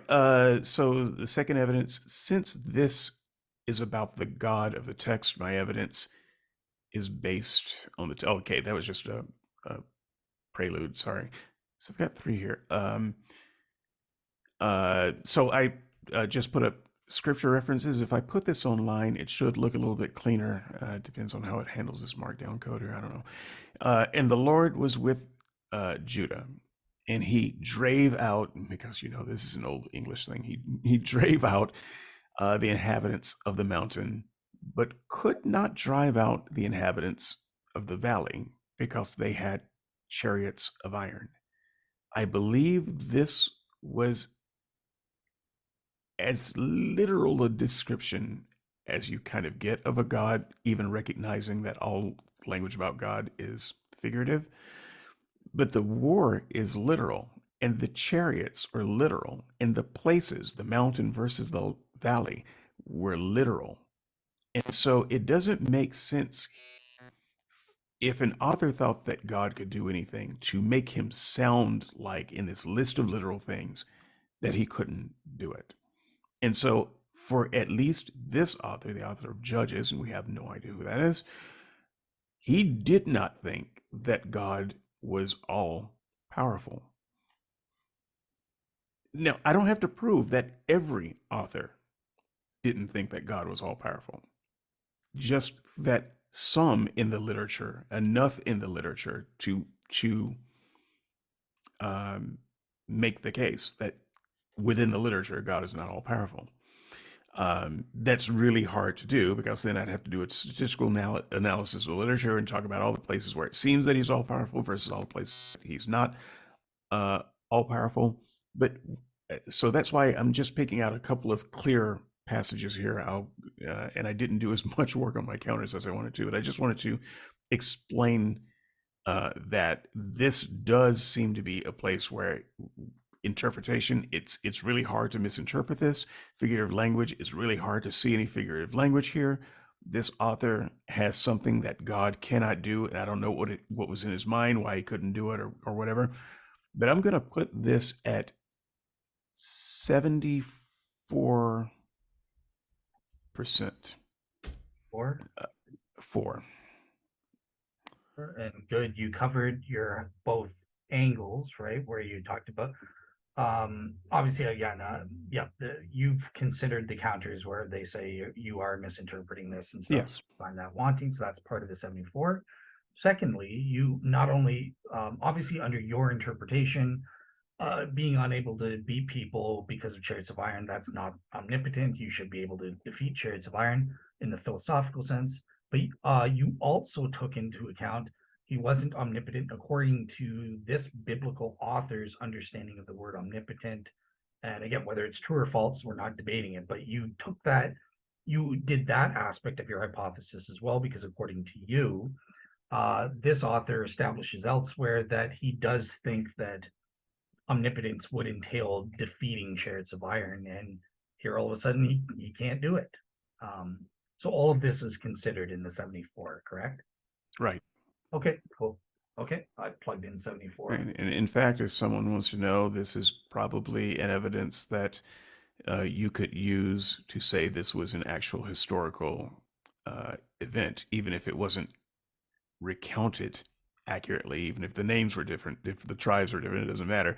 This is something that, because of the criteria of embarrassment, which, by the way, is a criteria I really do not like or respect. But that said, you might say the author would have no reason to put this embarrassing idea that God couldn't defeat chariots of iron. And so clearly, some people that he thought was God's people lost a battle, and he had to put up some reason why he lost it. And so it kind of suggests that the battle may have happened. Whether any of the details of the battle are recounted accurately or not is irrelevant. Just wanted to throw that out there too. This is one of those kind of things. Has nothing to do with my argument. Keep going. I think we're All right. Genesis, blah, blah, blah. King James, as we know, the only version that God has laid his miraculous mathematical code onto. Is this the 1769 version though? Because You know, it is in my heart. It, so, and the Lord said, because the cry of Sodom and Gomorrah is great, and because their sin is very grievous, I will go down now and see whether, I don't know why that got jammed together, see whether they have done all together according to the cry of it, which is come unto me, and if not, I will know. All right, King James Version, very hard to just rattle off sometimes. What this is, though, is a very famous scene where even Christians who haven't read their Bibles probably have heard of, which is where in this event of Sodom and Gomorrah, whoever wrote this story or whatever sources this story ultimately came from, they were envisioning a God who had a limited view on the world, and this is actually a fairly common theme in this part of the Bible. I would add too. So in this case, God, he's heard the cry of the evil. How did he hear it? I don't know. He didn't just know it, but he's heard the cry, but he doesn't have the details of it. He's heard it was really bad, but he doesn't know how bad it is. And so he goes down in whatever way he goes down to take a look at it. And the last three words of this passage, I will know, or the last six words, and if not, I will know. There's a conditional statement here, really strongly suggesting that he has to figure it out. Now, that's not an image that we like to have of God, or that Christians like to have of God, but it's really hard to call all of this figurative because he uses a lot of anthropomorphisms to suggest that God doesn't know this, but he's going to go and find it out. This is also consistent with, God using messengers to come back and forth and give him reports and things. Like I said, this is fairly common, I think, in this part of the Bible. And because of that and other contexts where, God doesn't seem to know things, it seems like a pretty strong possibility that the writer of this text was not envisioning a God who automatically knew all the details about everything. So for that reason, Go ahead. 82%. 80, this 82% again, you're considering all of the, to the best of your knowledge, all of the counters that interpret this verse in a way that's not contradictory to the omnis, Yes. omni, philosophical omni, and also this biblical author's understanding of omni, or even just the biblical authors in general, right? Yes. Okay, cool. The literary cues just don't allow those objections to be very likely, but I'm still allowing for some element of those objections to be possible. Okay, cool. What next and last one? Okay. Now there was a day when the sons of God came to present themselves before the Lord, and Satan also came among them. This, again, a very popular passage in the story of Job. And what I want to show here is that God has location, at least as far as this author is concerned. God was in his heaven, Job was in his earth. And to get to God, you had to go to his heavenly court. You had to have a passkey. A God who is omnipresent is not local anywhere. He's present everywhere. And you would never have to go to a physical place to meet with God. And yet we have God's courtiers in this particular place where he is. And we have Satan as one of God's courtiers, which is a different discussion altogether, in this place where God is. This is where they had to go to talk to God. And so God is localized, at least in this passage where Job is. So just further clarification, that does not mean that God does not have reach beyond his local place, or that he is not aware of things beyond his local place. But it does suggest that he is localized. And because throughout the Bible, in particular the Old Testament, where there are lots of examples of God being localized and people having to go to him, or him being in a particular place, I do believe that not just this author, but many authors believe that God was localized and not present physically, whatever physical means, spiritually, whatever the stuff of God is. He wasn't everywhere, but he was in one place at a time, even though he could be aware. In the same way that I am in this room in my house, but it can also be said that I'm in my house. I'm also in my neighborhood. I'm also on the planet Earth. I'm also in the galaxy. If you see how this works, it's true that I'm in all of those places. But if you really want to talk to me, you're going to have to come to my house in my room to talk to me. And this is how God is described here. So I just wanted to lay that out a little bit. That's why I think this and other passages shows that that the authors did not think of God as omnipresent. Okay, so what's your probability? Yeah, I was doing some of that talking to talk myself through to it, because I am aware of the counters, but Yeah, like well, that I always ask, have you considered again? Like, I mean, obvious counter with this one. I mean, think of look, the Bible authors themselves talk about God's omnipresence and say, well, how can he be localized in a temple? Isn't he beyond the skies and stuff like that? So you know all of that. right. But the fact that that was even a debate in the Bible would show that some thought he was local. That would actually bolster the position. So some, I I agree that there are things in the Bible that could be interpreted as God being everywhere. I looked at some of those passages. I wrote a few down in my counter, so we'll get there. Right. Those will be interesting. But Just for the audience to confirm all of those counters, this is included in your assessment of the 68%. Like yes, in interpreting this verse, you considered all the counters. So okay, cool. yes. Okay, so I mean, if I didn't, I assure you this would be in the 90s. And so I'm just giving cool. this is how much credence, this 32%, I'm giving that much credence, that despite all of the evidence of God being localized in various places in the Bible, that some of the counter evidence that's in the Bible could mean that too. But I mean, I've read them, I looked at them, I know what they say, and they actually seem to be very situational. So we'll get into that. But those are my evidences. Yeah. I think these will go pretty quick unless you just want to talk about them. Luke 132. So these are counter evidences, things I had to consider. Just understand, I considered way more than this. For nothing will be impossible with God. All right. If we just take that one verse, it is a verse.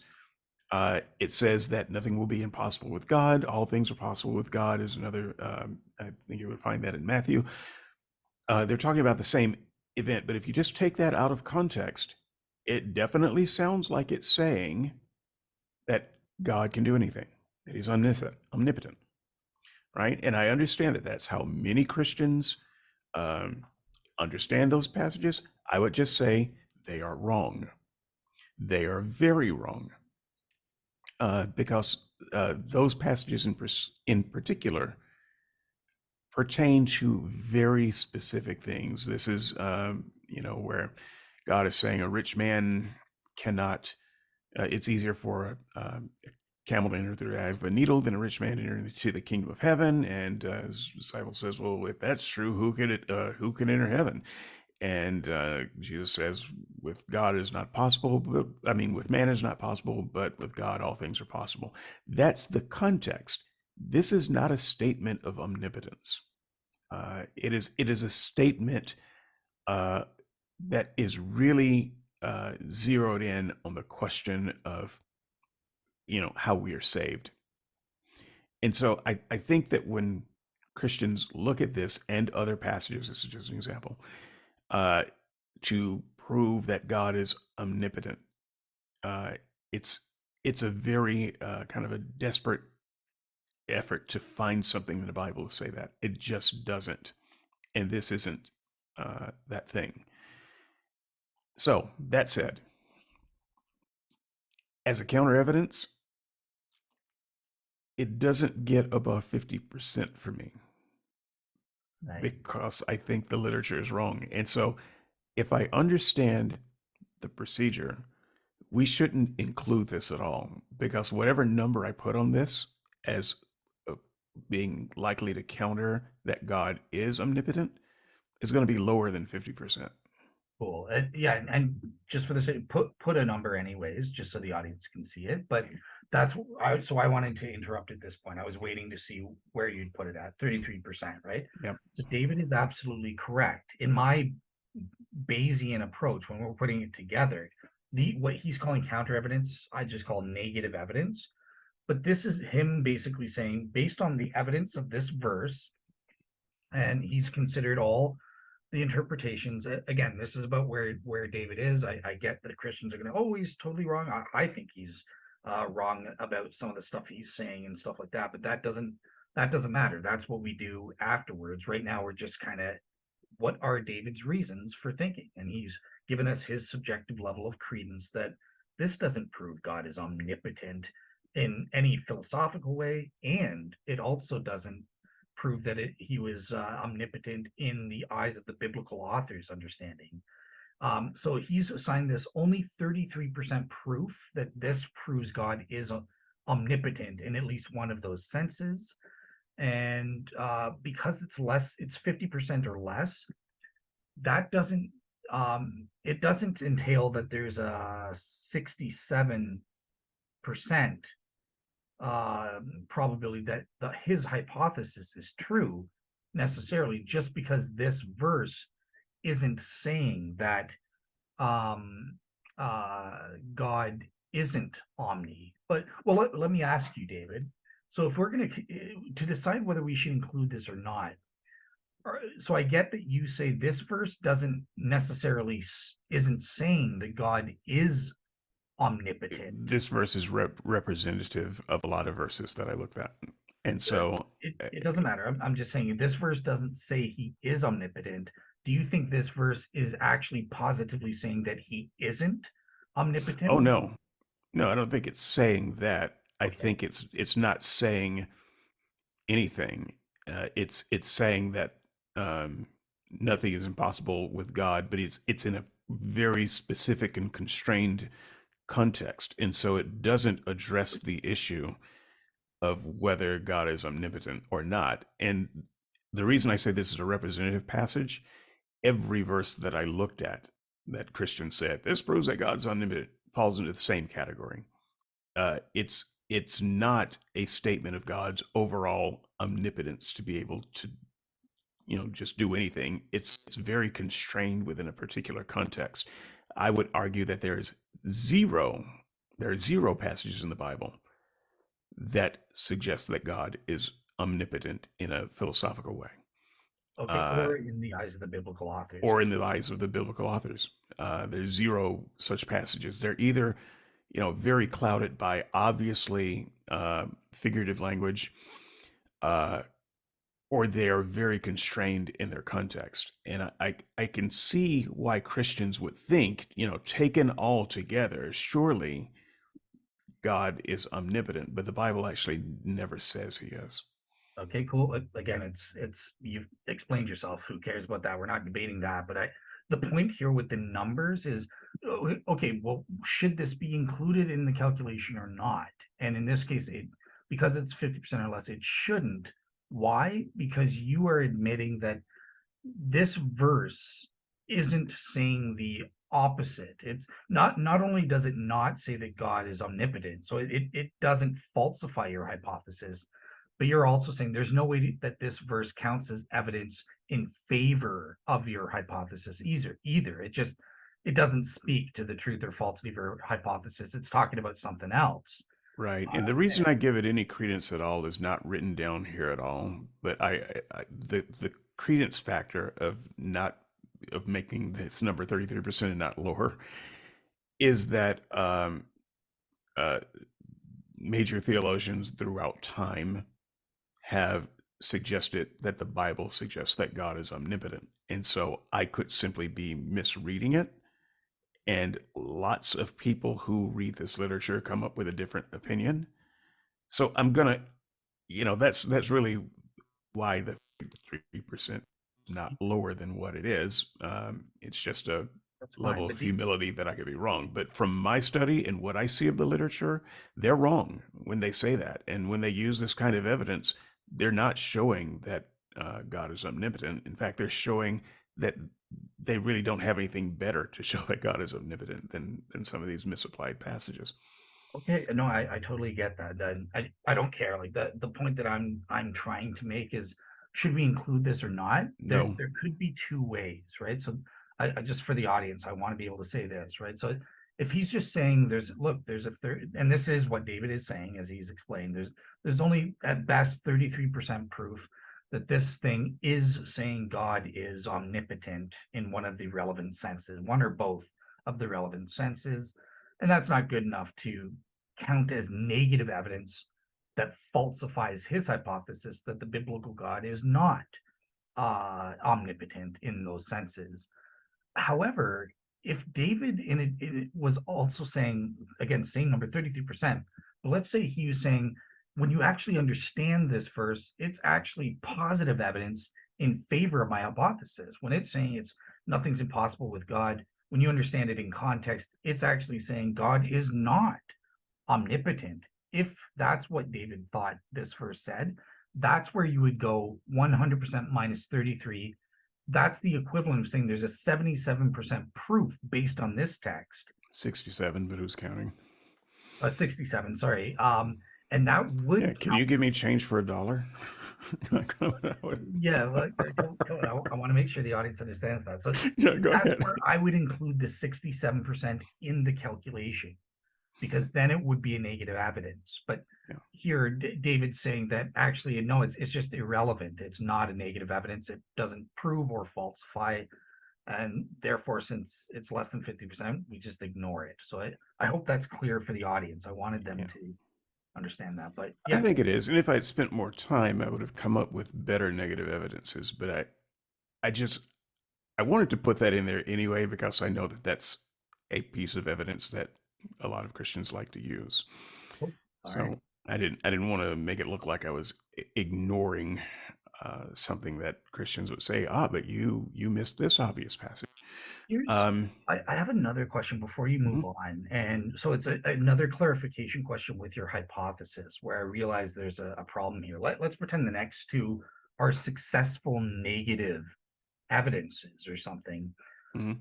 Now, when you say the biblical God, what do you mean? What is the biblical God? Because you've admitted the biblical God could be contradictory. So there could be 100% proof that in some biblical texts, God is omni. Yes, absolutely. So how would we relate that to your hypothesis if there's truly a contradiction? It does. It would be a much longer show and a much larger analysis, but on the balances that suggest he is omni versus the balance of texts that suggest he's not omni, as I have collated over a long period of time of study that I have not put down or quantified for this example. But that's what I'm taking into effect. So I Okay, so recognize that there are passages that can be used. In this case of God's all powerfulness, I actually don't believe there are any passages that say he is. Um, Not reading the text correctly. I don't think so. He's real powerful. He's powerful enough to do everything he wants to do. He has all the power that matters, but he's not all powerful in some philosophical way.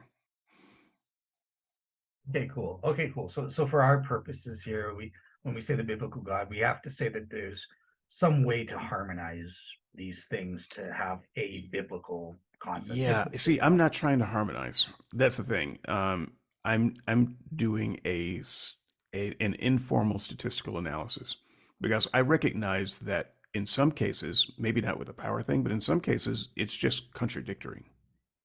Some might say he does know everything, and some will say he doesn't know everything, because we're dealing with different authors in different places at different times with different God concepts, um, and so on a balance of all of that. It's not harmonizing so much, but if you look at the balance of it, is he mostly all power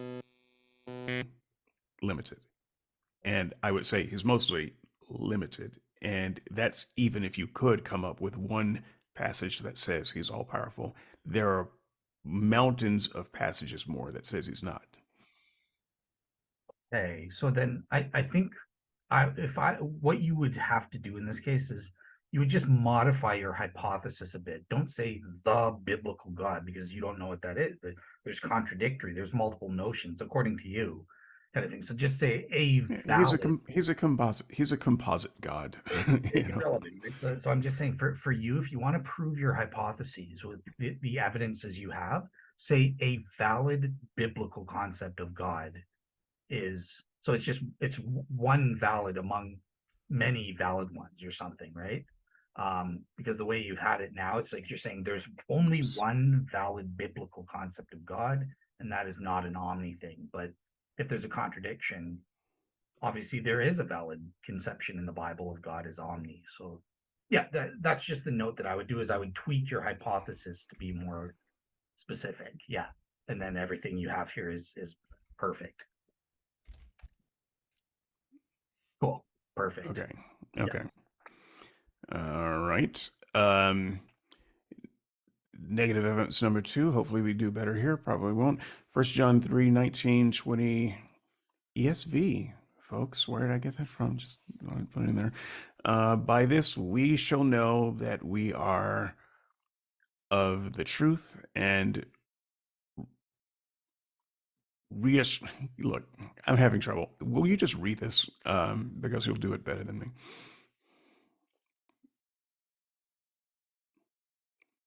I think you're muted or something. Sorry, say that again. My thing. It keeps it froze again. But one thing I'm noticing throughout this is there's like multiple 2 second periods where you become like static or something. I noticed that the last time we did the show too. So I don't know. Look, the freeze ray is a powerful weapon. Sometimes it backfires. Would you would you would you mind just reading out this passage because my eyes are crossed too much to do it very well now? Okay, so by this we shall know that we are of the truth and reassure our heart before him. For whenever our heart condemns us, God is greater than our heart, and he knows everything. Okay, so here is an example of a writer saying that God knows everything. I do believe this is figurative and poetic, but I also, more than that, think it's specific. And this is the problem with using these types of passages out of context. The writer here is talking about the secret things of the heart, things that you're hiding that God might not know. And the author is saying, God knows the heart. He knows everything. And I think the parenthetical here would be he knows everything about the condition of your heart. And there are other passages in the Bible that talk about God as a person knowing everything in the domain of humans. He knows everything about us. He knows we're wicked or, in our mother's womb. Poetic, but once again, it's a particular domain. Um, Other things that would say he knows, the hairs on your head. He knows the sparrows, the number of sparrows, and when they need to eat. Um, there are very specific things like that that talk about what God knows in very exaggerated language, but also in very specific domains. Now, when taken together, because none of these things, there's no place in the Bible where it just outright says God knows everything in the way that we mean philosophically. It never says that. It always is talking about something very specific. But if you take all of that together, if you put it together, mash it together, and form a composite picture of this God, it could seem like the authors are saying God knows everything about everything. Now, this relies heavily not on the words they say, but on what I think they might be thinking. Because all of the words are poetic and uh, everything about God is in figurative language. So I am giving the authors the benefit of the doubt here. If you just put it all together, all of the authors, all of the things they say, it can show you a picture of a God that knows everything. And I am willing to give that a shocking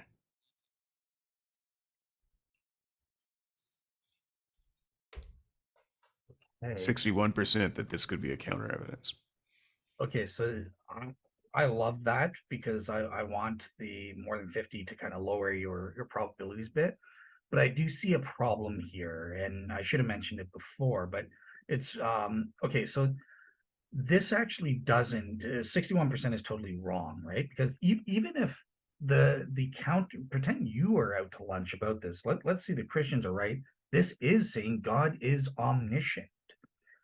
God's being omniscient, having that one property doesn't mean he's an omni being because it says nothing about him being omnipotent, omnipresent. Now, when you did your positive evidences, if you could deny one property, because in order to be an omni being, you have to have all the omni properties. So denying one of them is enough to prove your hypothesis. But here, just proving that he's omniscient, even if you pretend that that is what you're 61% convinced that this verse is saying God's omniscient, but that says that is he omnipotent? Is he omnibenevolent? Does he have the other omnis? So this doesn't actually falsify your hypothesis. You would need more. So I thought about that objection, um, and that is uh, correct. But the reason So with the positive evidences, yes, I was trying to show different aspects of Omni that God was not, but I didn't show all aspects of Omni that God was not. I didn't put anything in there that said God is not all loving. For instance, I didn't try to show that.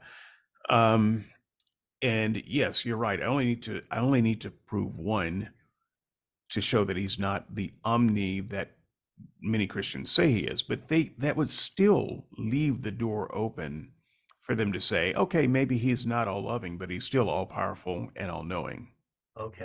Okay. right? So they would still have some version of an omni God. And so the best I'm trying to do is show a broader analysis of some of the omnis and say, he's not omni here, he's not omni here, he's not omni here. And so you are being um, fairly narrow to say, well, but he's omni here. Well, you've got to prove that, because all of the other areas where you say he's omni, I'm showing that he's not. So it's I'm not making a comprehensive case there. I'm making enough of a case to show why one should doubt that the authors had this omni God in mind. Even if I can, even if I pick at one scab, that doesn't mean that others aren't real. I'm just trying to pick at enough of them to make an overall case. Now, with this as a positive evidence, yes, you're right. If I show that he is all knowing, I haven't showed that he's anything else, but he would at least be all knowing. And I think it would be a judgment call for someone in the final analysis to say, well, he's all knowing, but not all powerful. Is he still omni enough? Uh, you know, there are like 7 omnis or 5 omnis that I know about anyway. But we could probably think of other omnis that aren't even considered omnis. And you could say, well, God is not omni that, but he's still an omni God. You know, I could say that God is omni evil. Okay. And you would say, well, no, he's not omni evil, but that's not even a category. He's all the omnis that matter. Okay. So, So okay. So, granted, then, so I think that works with these, then, right? So, there are multiple ways to be an omni God, as long as you have one of the essential properties. exactly. Could be. Now, that's going to spell problems for your positive evidences, then, because I don't think you've Exactly. proven your hypothesis with any of the, just denying that God God is not I forget what your examples were. He wasn't omnipotent because of chariots. He wasn't omniscient for some reason. Yeah, and he wasn't omnipresent. Great, but you didn't prove he wasn't omnibenevolent. So Exactly. you haven't disproven an omni thing. So I guess you just want to, for the sake of argument, kind of assume you've done likewise with the rest or something, or Well, yes, but also it's a matter of showing that some ideation of God is that God is not omni. You know, when you say God is omni and you let's say 5 categories, well, no single author in the Bible ever talks about God in terms of those 5 omnis. You have to take a lot of authors in a lot of places to put together those 5 omnis. And so I would argue that many concepts of God in the Bible don't contain all of the omnis. In fact, no concept of God contains all of the omnis, but some concepts might contain some of them. And I am saying that on a balance of looking at the God of the Bible in the scriptures, that he is largely on balance not considered an omni anything. Uh, but even if you find, you could find one thing where you say, but he's omni this, and that might destroy my hypothesis, because you could say, well, he's omni this. Okay, great. Let's see if you can do that. But I'm trying to make it as fair as possible on both sides when I consider this. I agree. This is not an exhaustive argument to say that the Bible has no omni characteristics, because this would be a much longer document if I were to try to put that all here. yeah.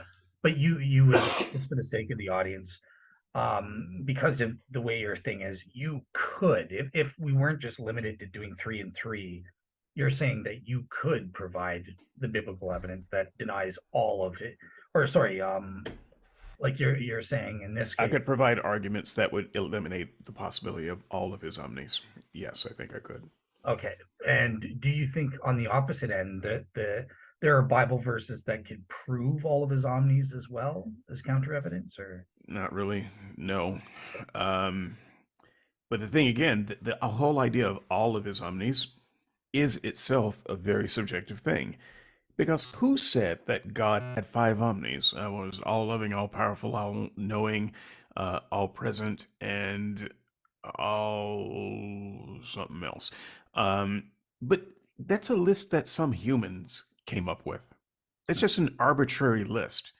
So I don't see any reason why I should have to prove some arbitrary list because that's just somebody's conception of this God of the Bible.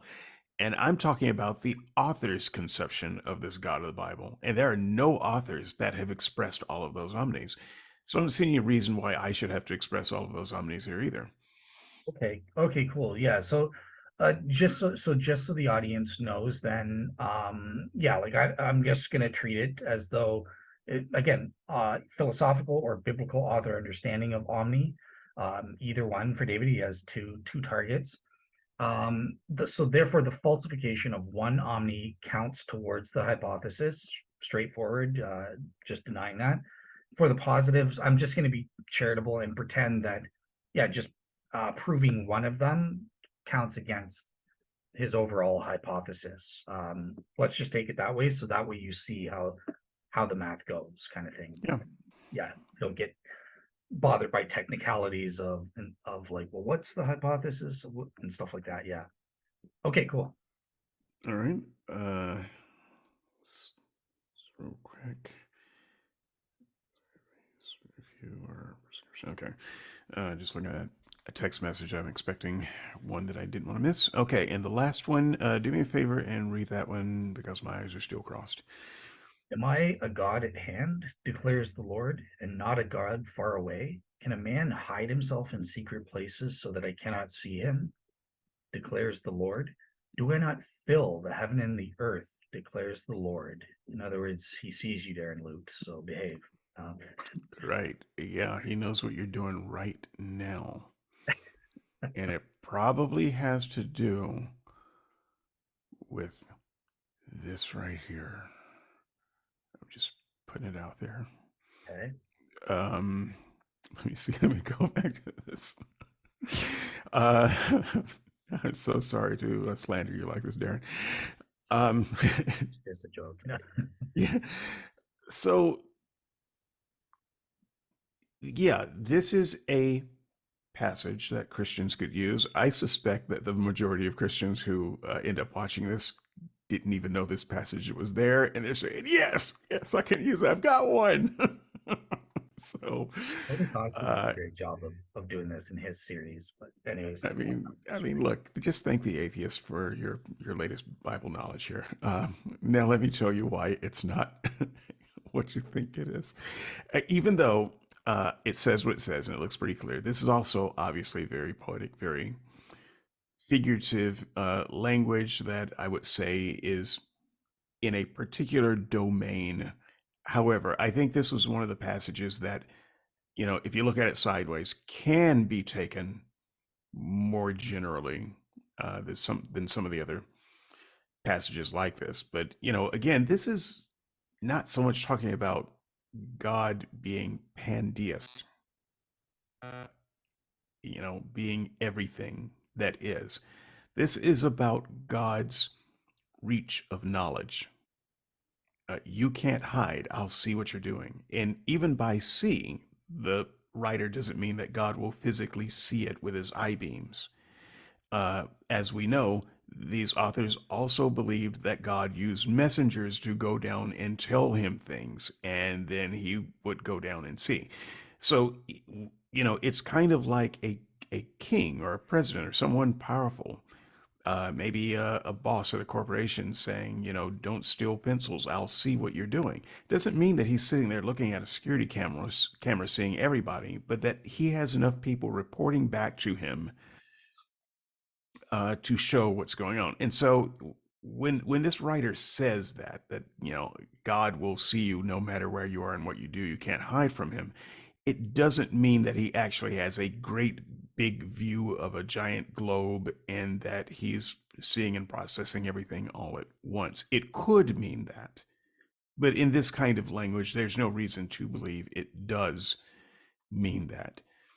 Nevertheless, if we do take this language more literally, then I think the author of Jeremiah, considering the language that Jeremiah uses all through his book, declares the Lord, "Do I not fill heaven and earth?" Declares the Lord, "Do I not fill heaven and earth?" In other words, this is a statement that God of pandeism. If you take this literally, God is everything. He's not just everywhere in his knowledge, but he is physically actually present, filling with his substance everything. He is everything. Everything is him. And I do not believe that Jeremiah was actually presenting a pandeist God.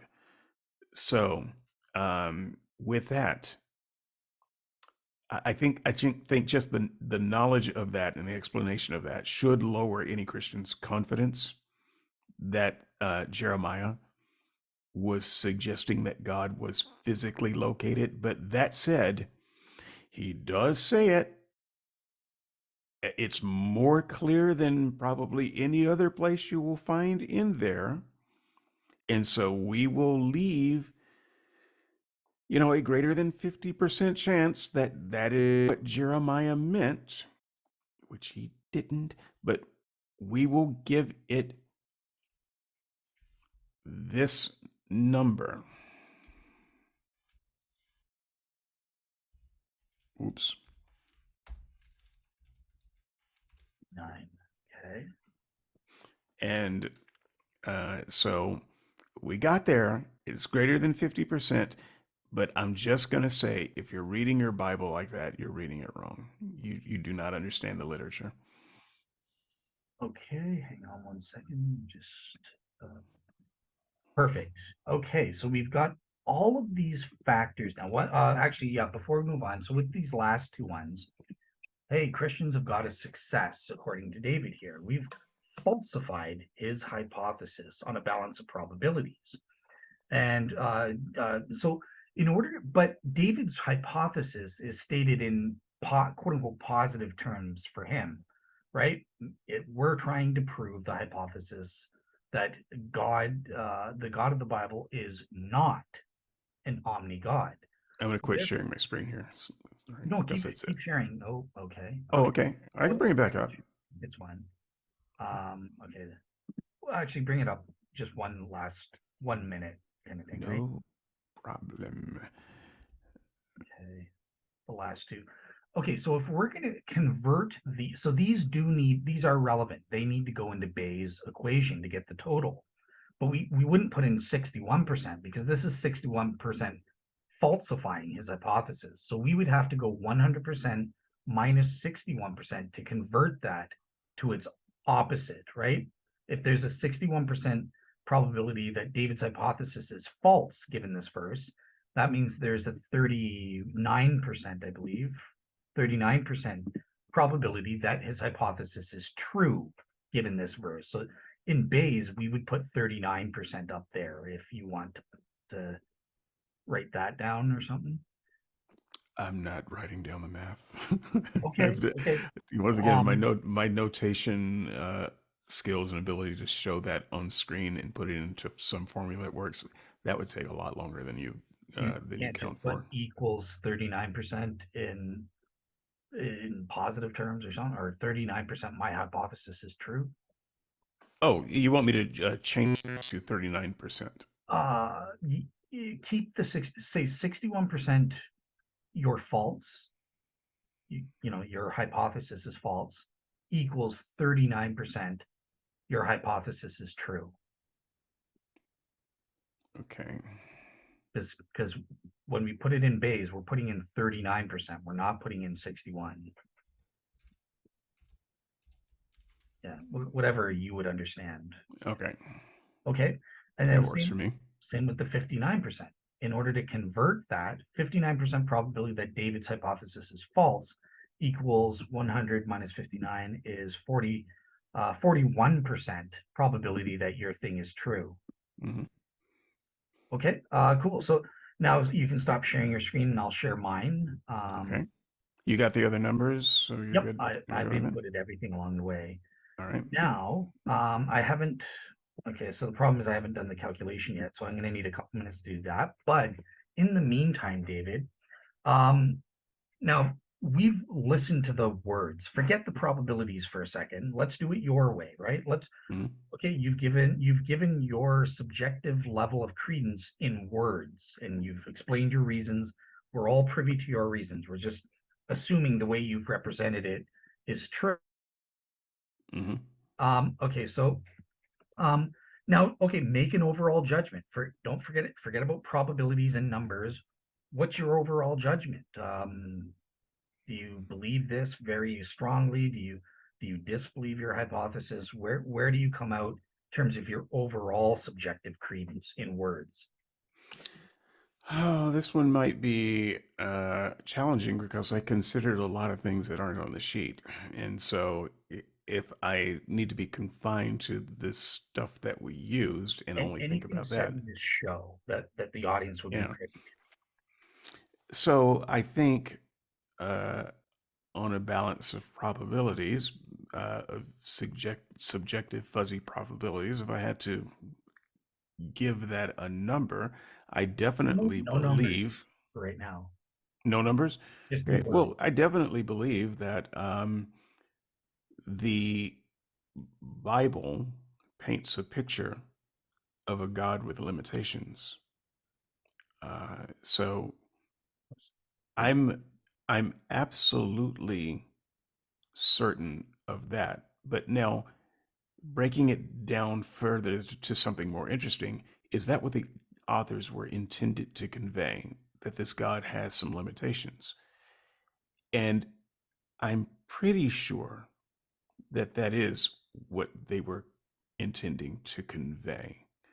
Uh, it was a God who maybe couldn't do everything, but could do a lot of things. It could do all the things that mattered. Uh, he was everywhere he needed to be. He knew everything that he needed to know. Uh, and so that sort of thing. And I think that's overall the God they painted. Um, but there is a possibility that some writers definitely had a sense of God's um, omni nature. And even though no writer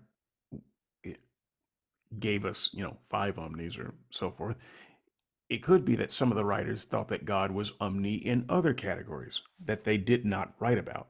So even taking that into account, um, if there was a writer where that could show that you say that he thought God was all powerful, but he didn't say anything about God being all knowing, I think it's probably reasonable to say that if you had asked the writer that question, he would have said, "Oh yeah, he's all knowing too." Um, but on the whole, I think most writers didn't have that conception of God, and I'm just gonna go with I am very I'm reasonably certain, but uh, there is room for doubt that the writers did not have an omni-God in mind. Okay. Okay. Cool. So it's you believe it's very probable, possibly extremely probable, with some minor doubts. Yes. Okay. Okay. And the doubts may be more a little more than minor, but they're certainly not major. I know you don't want me to put a number to it, but I would say that if not knowing is 50% and being absolutely sure is 100%, I would say that I was 75%. I was just gonna say, yeah, now I want you to, given your subjective level of credences, so your overall just subjective credence without using Bayes, you would say overall, all the numbers and all the reasoning you gave, about 75% is what you're convinced, right? Yeah. Okay, so let's actually do the calculation using Bayes, and let's see um, if that's right.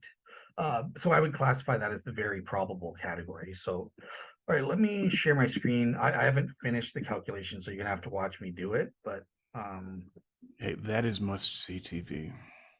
yeah, I know it's boring for people in math. So you see here, right? So all these are all of the uh, evidential inputs. Oh, and I forgot these two things.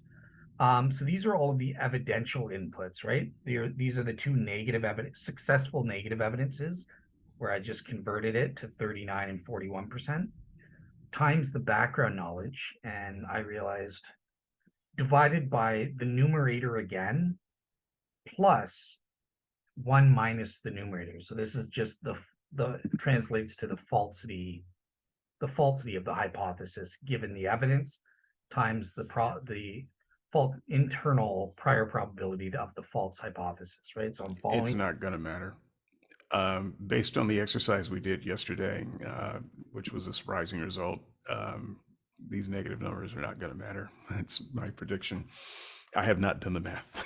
So, Yeah, well, okay, so we've got to do the math. So okay, cool. So I've got to recalculate. So let's start with the numerator, right? So we have in terms of this this factor, the probability that David's hypothesis, the God of the Bible, is not an omni-God, either philosophically or in the eyes of the biblical authors. That's what we have: 1, 2, 3, 4, 5, 6 evidences. Okay, two of which are negative. Okay, and we have two background evidences that make his hypothesis probable according to David. So let's multiply. We have 0.57 times 0.74 times 0.882% times 68%, then times the negative 39%, times another negative at 41%. Okay, and now let's add in the background knowledge.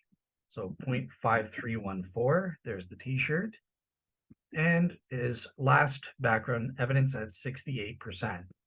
So, okay, so we get a total for the numerator of 0.0136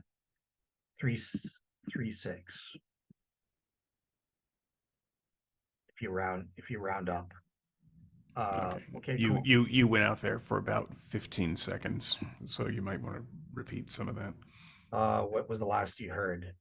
I don't remember, but it was about 15 seconds, maybe 20. But your screen is still showing, so people can still see what you were doing.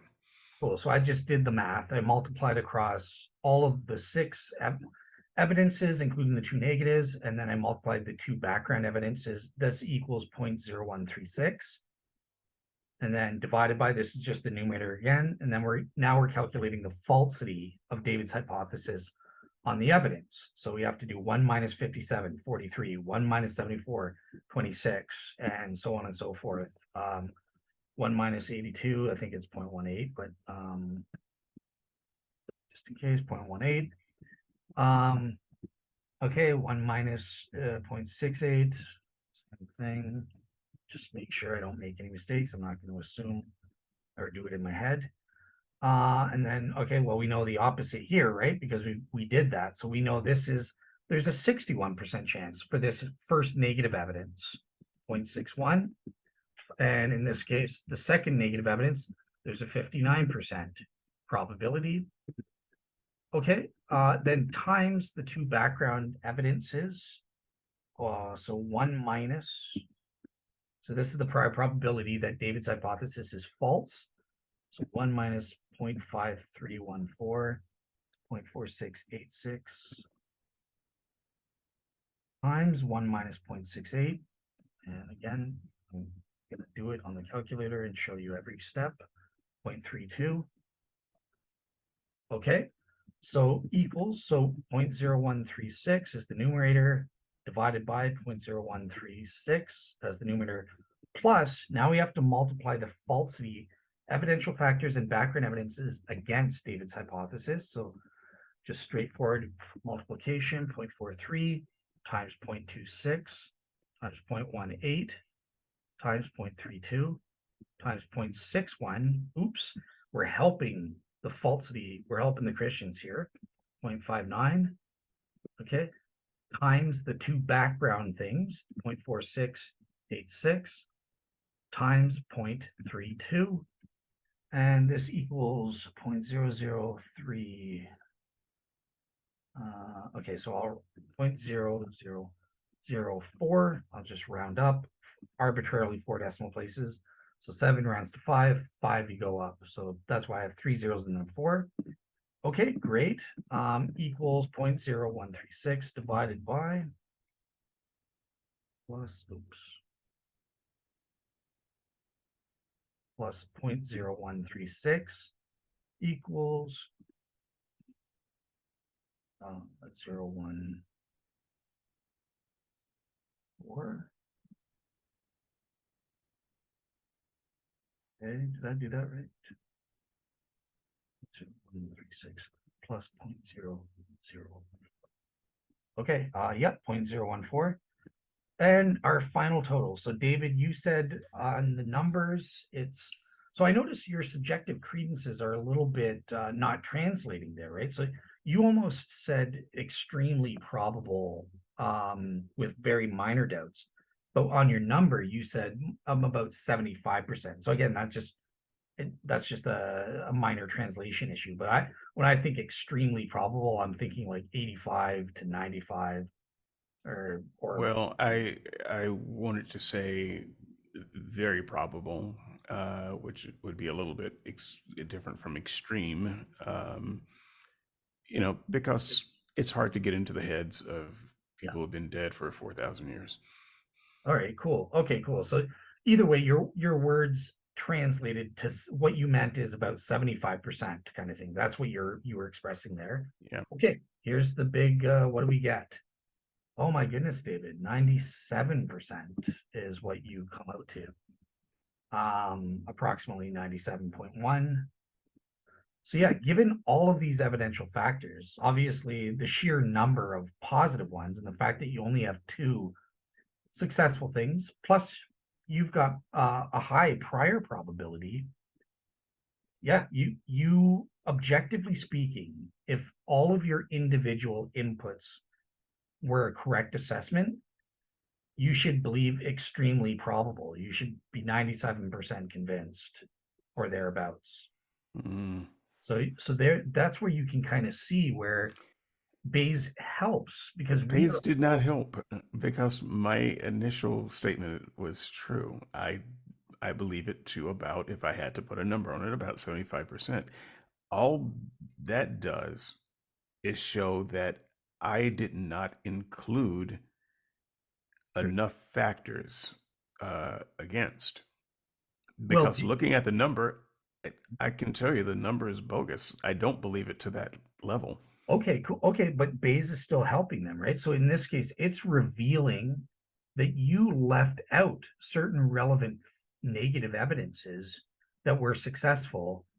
Obviously we had to because of time, but so when you gave your 75%, that wasn't on the basis of just what we looked at today. That was kind of where you are including evidences we haven't even heard of or talked I about. think it has to. I mean, you're asking me to access processes in my subconscious that I do not have access to, but I think it has to include that. I mean, this is something I've been studying for on and off for years, Mm. and I only gave you a few items that I put together, between last night and this morning, and I was planning on doing a lot more factors, but we did this earlier than I thought. But I was going to actually work a lot harder on the negative Mm. evidences, but I cannot fully express in the time that we have to talk about this formula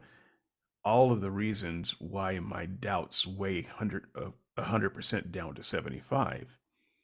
But I can say for certain that I'm at about 75%. And when I look at the numbers, if let me just pull my screen up again for a moment, if you don't mind. Okay. Just before I do that, I'll just say this while I have mine up. So like this has been a huge success then, because again, Bayes is a helpful heuristic. It's telling you, given the inputs you've got under consideration, where objectively where you would be, kind of thing. And this can expose if something's way off, like this one is off from David, it can expose two things. Number one, when we're doing multiple lines of evidence, there's what the problem of innumeracy. Humans are horrible at dealing with large numbers and dealing with multiple sets of evidences and putting it together to make a cumulative judgment. That's why I think using Bayes is such a great approach. Or See, number actually, two, I think that humans are or very number good at two, it. Go ahead, though. David, or number two, what was revealed here, again, it could be David's horrible at it, but more likely because we've discovered, well, Bayes is off here because there are bits of evidences in David's head that he was factoring in that he was basing his 75% on that aren't included in Bayes here. So, okay, great. We go back to what are those? And we would add those in. And I'm assuming there are also positive evidences you left out Hmm. of this thing as well, right? So great. So we can add that to the Bayesian analysis, and presumably it would modify to be more realistic and stuff like that. So that I just wanted to say that, like, even though this is great, because number one, it either proves that your human beings aren't good, or it could expose that, hey, this isn't true to life. What am I missing? And we discovered, David said, look, there are negative evidences that I just didn't even talk about. So that this is a success, but I'll shut up and I'll stop sharing and go ahead and share what you wanted to. I mean, you don't shut up. I mean, you just interrupt me. I mean, that's skeptics I and just seekers, was, dude. But okay, so I just wanted to, go back through some of these numbers in a kind of a rough. In fact, do me a favor. Take out your calculator again. You don't have to put it on the screen. And just do a simple average of the numbers. A simple of the ones that we used: 65, 53. I think that, and 57, we used 57 and 74, 82, and 68. Do wait, you're going too fast. average. Well, that's what I'm trying to do, but you're going too fast. So, Oh, okay, so sorry. up to, so I included 57, 68. Yeah, I can make this smaller here so that you can see the whole thing. Okay, I don't know and how eagle eyed you're. I've got up to 78 so far, and then times 74. Okay, times 82 times 68. And then the negative evidences. No, don't include Oh, those. don't include Just 1, 2, 3, 4, 5, 6, 7 divided by 7. What the heck?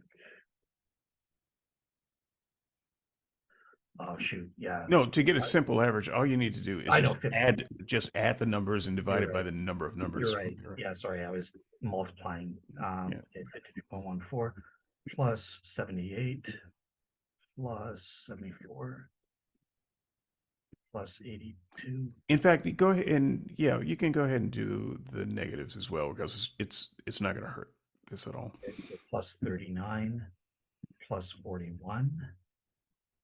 Okay, and so 1, 2, 3, 4, 5. And then how many were up top? 6, 7, 8, 9 divided by 9. Okay. So you're at about 62%.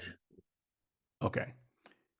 This is closer to where my head is than a full Bayesian analysis. It's just some simple factors that I have thrown some emotional numbers at, uh, in considering just these few things, there are more in my head that I think that could, you know, adjust the number to where I ultimately feel it is. But this is just simple math. It's a simple process, and I think it gives you a better snapshot because all we can do is a snapshot. You know, ask me to think these things through for another year, and the numbers might be different. This gives you a snapshot of what I am thinking and where I am in my degree of credence to my proposition. It And doesn't, because right? it, hang on, because we have 9 of these things, if we add in a margin of error, and I don't know what kind of margin of error we would put in there. I think that we could, even with these numbers and no other factors, get even closer to where I actually feel about these things. But I feel much closer to 62% than I do to 97%. Yeah, but the 62% is based on, number one, is based on an average of an incomplete set. Your 75 is based on a complete set that we haven't included. So like Right, but I'm just that saying, would be even something. since it's an incomplete set either way, it's an incomplete set if I do a simple average, it's an incomplete set if I do Bayes. The one with the simple average gets me closer.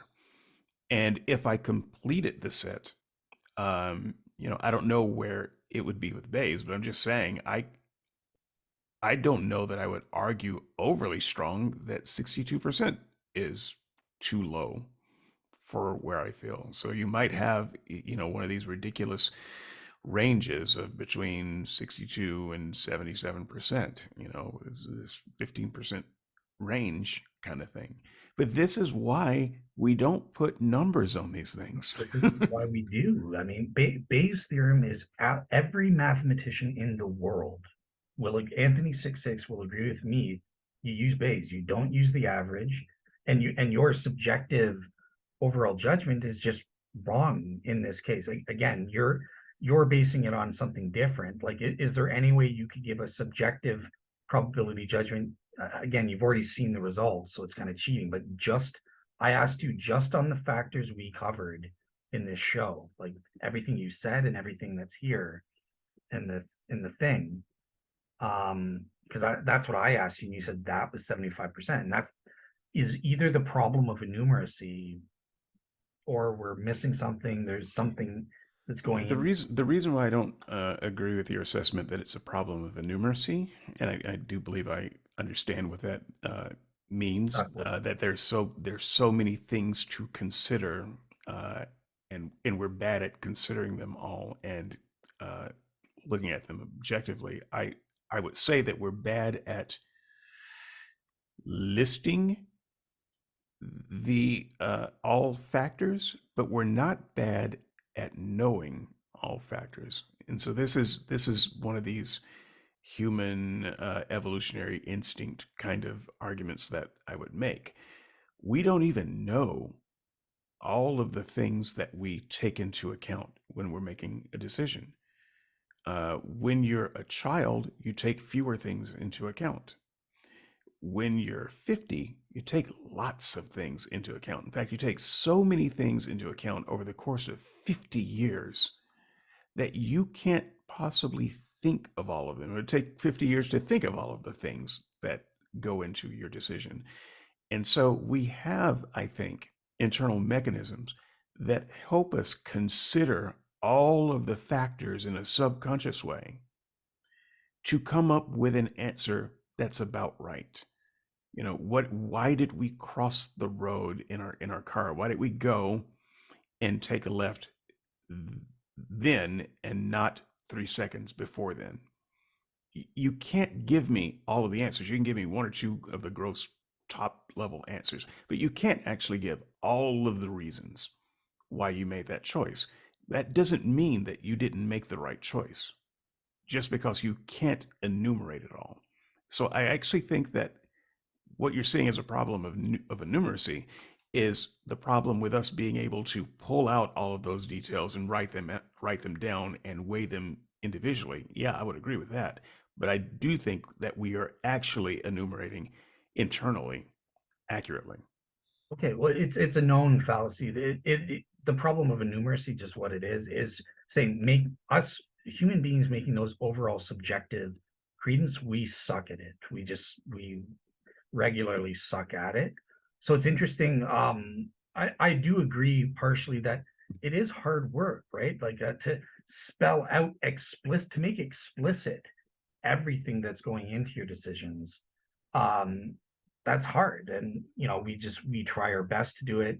And I think that's why Bayes is great because it forces us to do as best we can to spell out all those factors. But yeah, there may be some hidden factor we're just missing. That can always happen.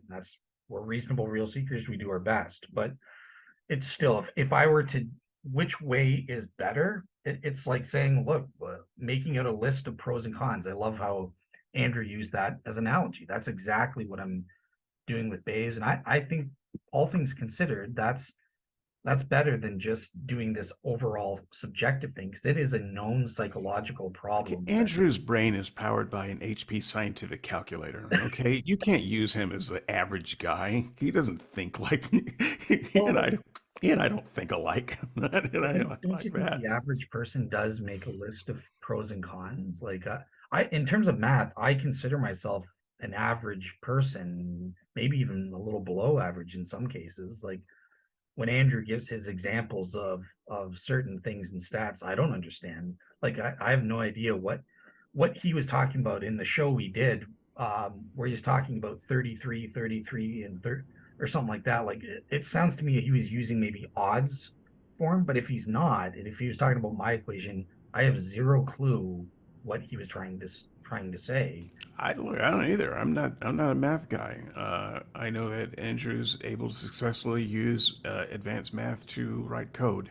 The Yeah, code works, so he must know something yeah, I couldn't that I don't begin know. Because I've written code and the code didn't work, so Oh, you're even more I advanced suck than at it. me. I can write ones and zeros. I know how to do that, but Yeah, no you idea how to code. got to do them in a very specific order. Okay. so, so yeah, I mean, it's look, I think that people who think like you and Andrew and maybe Anthony 66, maybe Darren, those of you who are powered by some ancient chip running some version of Linux on your brains, you might think in a certain way that's different from most people. But I think I am holding down the average pretty well here in the most people category. Yeah, we even if we could, which I argue we can't, even if we could think of all of the factors that go into a decision that we make, I don't think that we could put good numbers to them. Another example is, I'm not saying that we're not perfect at it. I think we're pretty good. We're good enough to survive. But you're in a public place, someone approaches you, um, and they start talking to you about whatever. You immediately begin to what you would call calculate whether this is a dangerous situation, whether this is a con artist, whether this is someone who needs your help. How do you figure that out? Oh, well, they're a black person, they're a Chinese person, they're a Mexican person. That goes into the calculus whether you know it or not. Whether you consciously know it or not, I promise you that is a part of your calculus. They were a man, they were a woman, they were obviously gay or trans. They were, even if you, no matter what you think about how good you are, all of that stuff is going into your calculus. I And I, so I don't all care. these factors, what they're wearing, the kind of language they're using, is it a proper language? Is it some kind of ebonics? What's going on? I'm just saying, those aren't any part of the calculations that you would make if you tried to write them out. You don't even know they're happening, but they are happening. They are a part of the calculation. And that's that number that you would give the, is this a trustworthy person or not? Should I interact with this person or not? Is not going to be mathematically accurate in any sense of the way, because you don't even know what you're dealing with. You don't even know all the categories. You don't know the lines of the equation. However, as humans, we're pretty good about surviving those situations. Despite the number of people who've been taken in by con artists, gotten in the cars, wound up dead somewhere, as a species, we are pretty good at this fuzzy logic calculation, and we don't need numbers to I, not I, get in a I car with a stranger. Okay, here's my last attempt. I think I might be able to convince you maybe on this one. If I fail, okay, so be it. But the problem of enumerancy is a proven problem. I mean, there's lots of fallacies based on it, like the gambler's fallacy. When there's multiple components, would you at least agree that it is a good thing, and Bayes forces you to do this as much as possible to break things down, right? Because hey, look, I think this guy's guilty. Now, again, your politics are not my politics. I don't believe in implicit racism and all this systemic racism and all this stuff. But let's say it's true. I'm just going to take the aspects you go with, right? Okay, I've concluded this guy's guilty. Isn't it a good thing to break it down into the components? Like, well, why do I think he's guilty? Well, he's dressed like a gangster or a thug. He's got a limp that makes him walk this way. Oh, he's black as opposed to Chinese. Oh, he's I don't know, he's playing loud music. Whatever you think the reasons are, and then it's good to identify them as best we can and say this is the good reason or this isn't, and then identify and make a list of pros and cons, the good reasons for, the good reasons against, and try your best. Isn't it good? My question is, isn't it good to try and, since we have these biases and problems, isn't it good to break things down and to try to identify and isolate the individual things so that we can at least go, well, this is a good reason, this is a bad reason, something like that. Um, I will try to meet you partway. okay. For some people, because our brains don't all work the same way. For some people, that may be true. Mhm. It may be correct that you should try to break down things in as much detail as possible to get at it, because that may be how you work best. And that may be true for a lot of people, right? I think, like I said, I think you and Andrew are not all that different in Yeah. that aspect of how your brains work. But I wouldn't put Andrew in the category of average person either. So, and I suspect A66 has some aspect of that too. Certainly, Jordan, uh, from Reasons to Doubt, I think his brain works in a similar way. And so I think that you can make a case that for certain kinds of people, which is why we should all do the experiment and just see. Right. So this is one of the reasons I'm doing it. I could have told you that I'm not one of those people.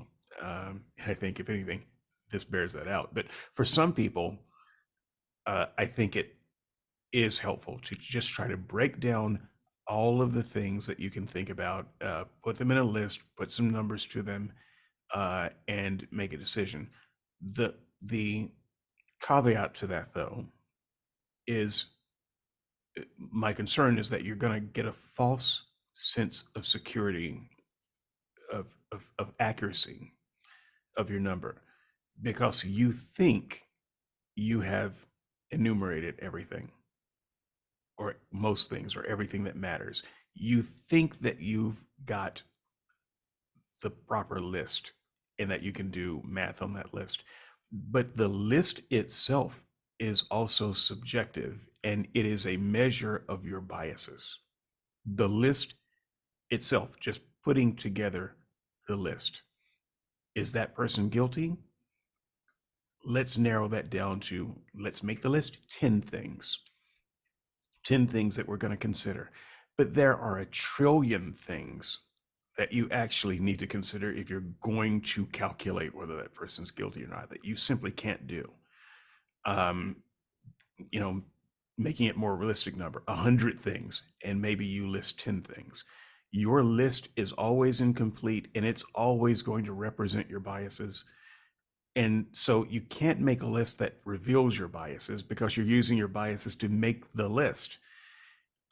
So I would just say that, yeah, if you can make a more accurate list, if you can do a better job, if you're the kind of person who can do that exercise and make it work for you, then by all means, this might be a method that helps you do that. But I am the person who recognizes that my list is bullshit. Even as I'm looking at the list that's on the screen, I've been thinking about this for about 5 years. I got 5 pieces of background knowledge, 2 of which were rejected. 3 pieces of evidence, 3 pieces of counter evidence. This list is utter bullshit. If you really want to get at the heart of my research for the last 5 years. And so I can give you a much more accurate answer by telling you it's about 75% certain. And I don't know that I can make a list that would come to that. But what I know about my research is way more accurate than any number you're ever going to generate from some bullshit list I make. I'm never going to be good at this, but you might be. And so I am not going to doubt your numbers as it speaks to your internal um, That's a good point. I might be able feelings. to agree with. It could be some people are better at introspection than others. So obviously, like obviously in this case, I totally believe you because look, I gave you like less than 24 hours to come up with your list. Again, the point of this show is just kind of illustration to show you how it would work. But I totally get like it's like when you guys put me on the spot saying show your work after like years of research, like a 200-page cosmological argument. I'm like, what do you mean? Like you're telling me to go over everything in like 2 minutes as a summarization, and then when I give a little summarization, like, well, here are the three premises. Like, oh, but that's the, you know what I mean? So Right. I Now, totally it's a completely unfair request. I'm perfectly happy to yeah, admit that. but I didn't realize how unfair of a request it was when I made it, but it's unfair, and this you can't demand someone show their work even if they've done the work, because the work would take thousands of pages to show.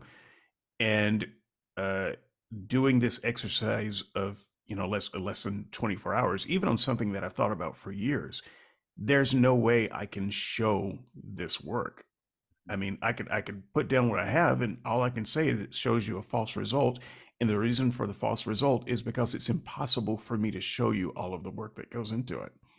Gotcha. The where I would disagree though, at least for some people, because it could be there's some people like I can't get inside your head. Like I think I am pretty good if I've got the sufficient time at laying down all of the vast majority of a sufficient degree of the factors that are going into my thing.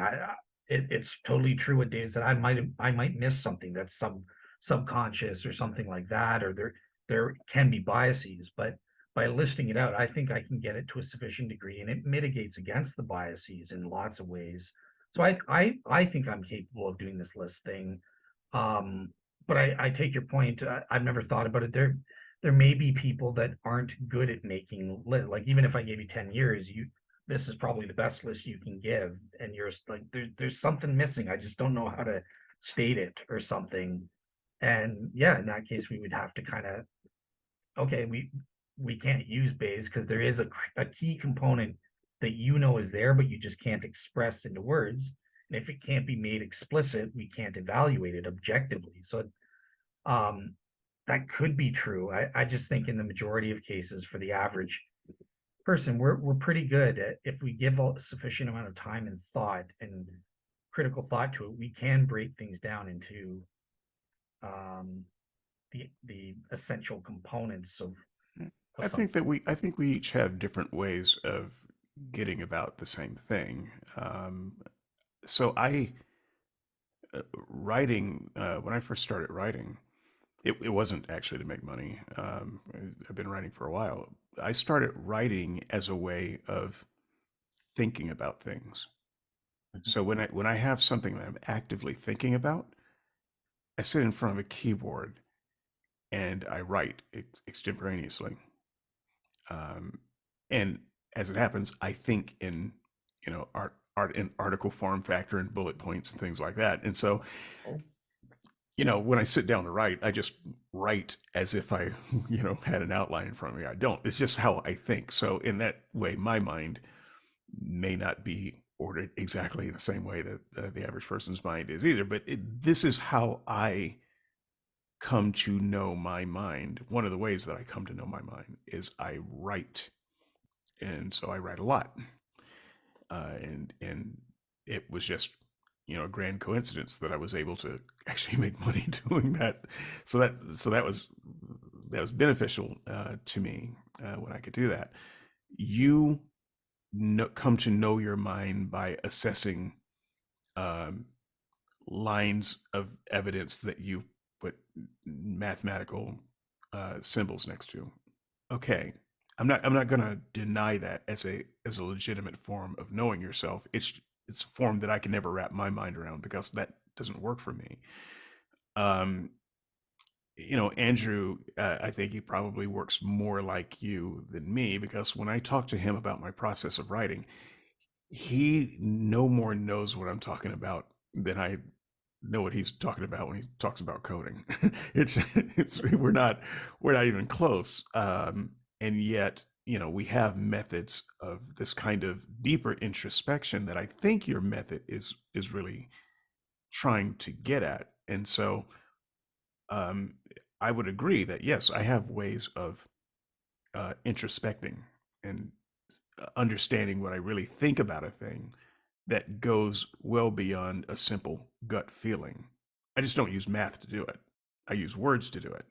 yeah, And so I don't want to come across as invalidating your process, which I know I have come across, invalidating your process simply because it doesn't match with my process.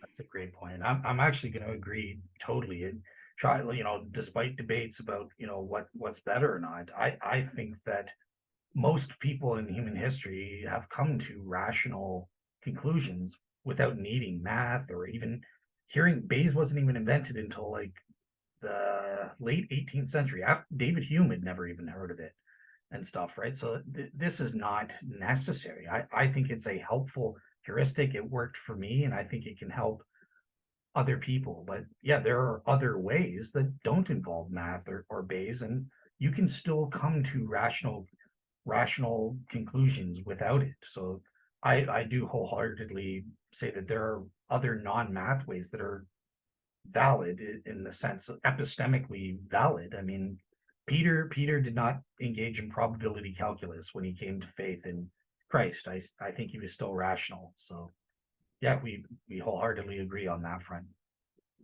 All right. Well, with that wholehearted agreement, uh, yeah, I don't think there's anything to do. There will not be any blood sport today, so you'll just have to wait for the cage match between Elon Musk and Mark Zuckerberg. That will never happen. And Yeah, just I guess um, announcements kind of thing before we go. I don't know if you have any, but so I'm going to be debating an atheist on Tux TV, Jimmy named Jimmy Tux. Do you know who that is, David? Or I do not.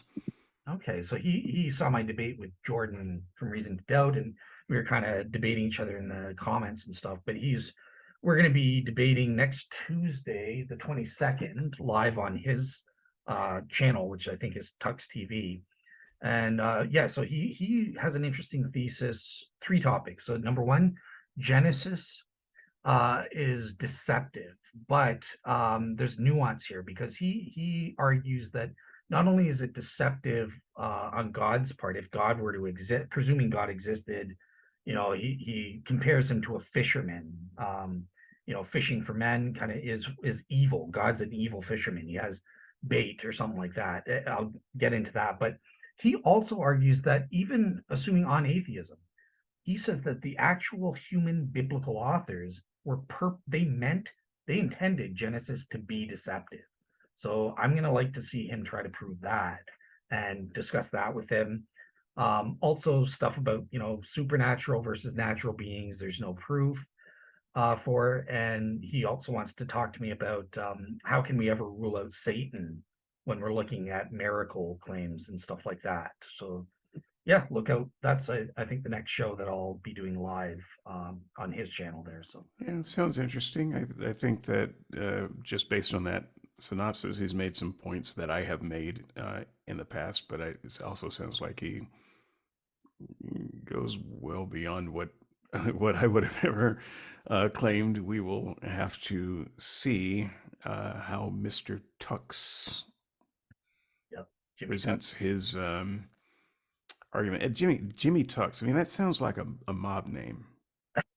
It does. It does a bit. Okay. Yeah, now that you mention it. But So,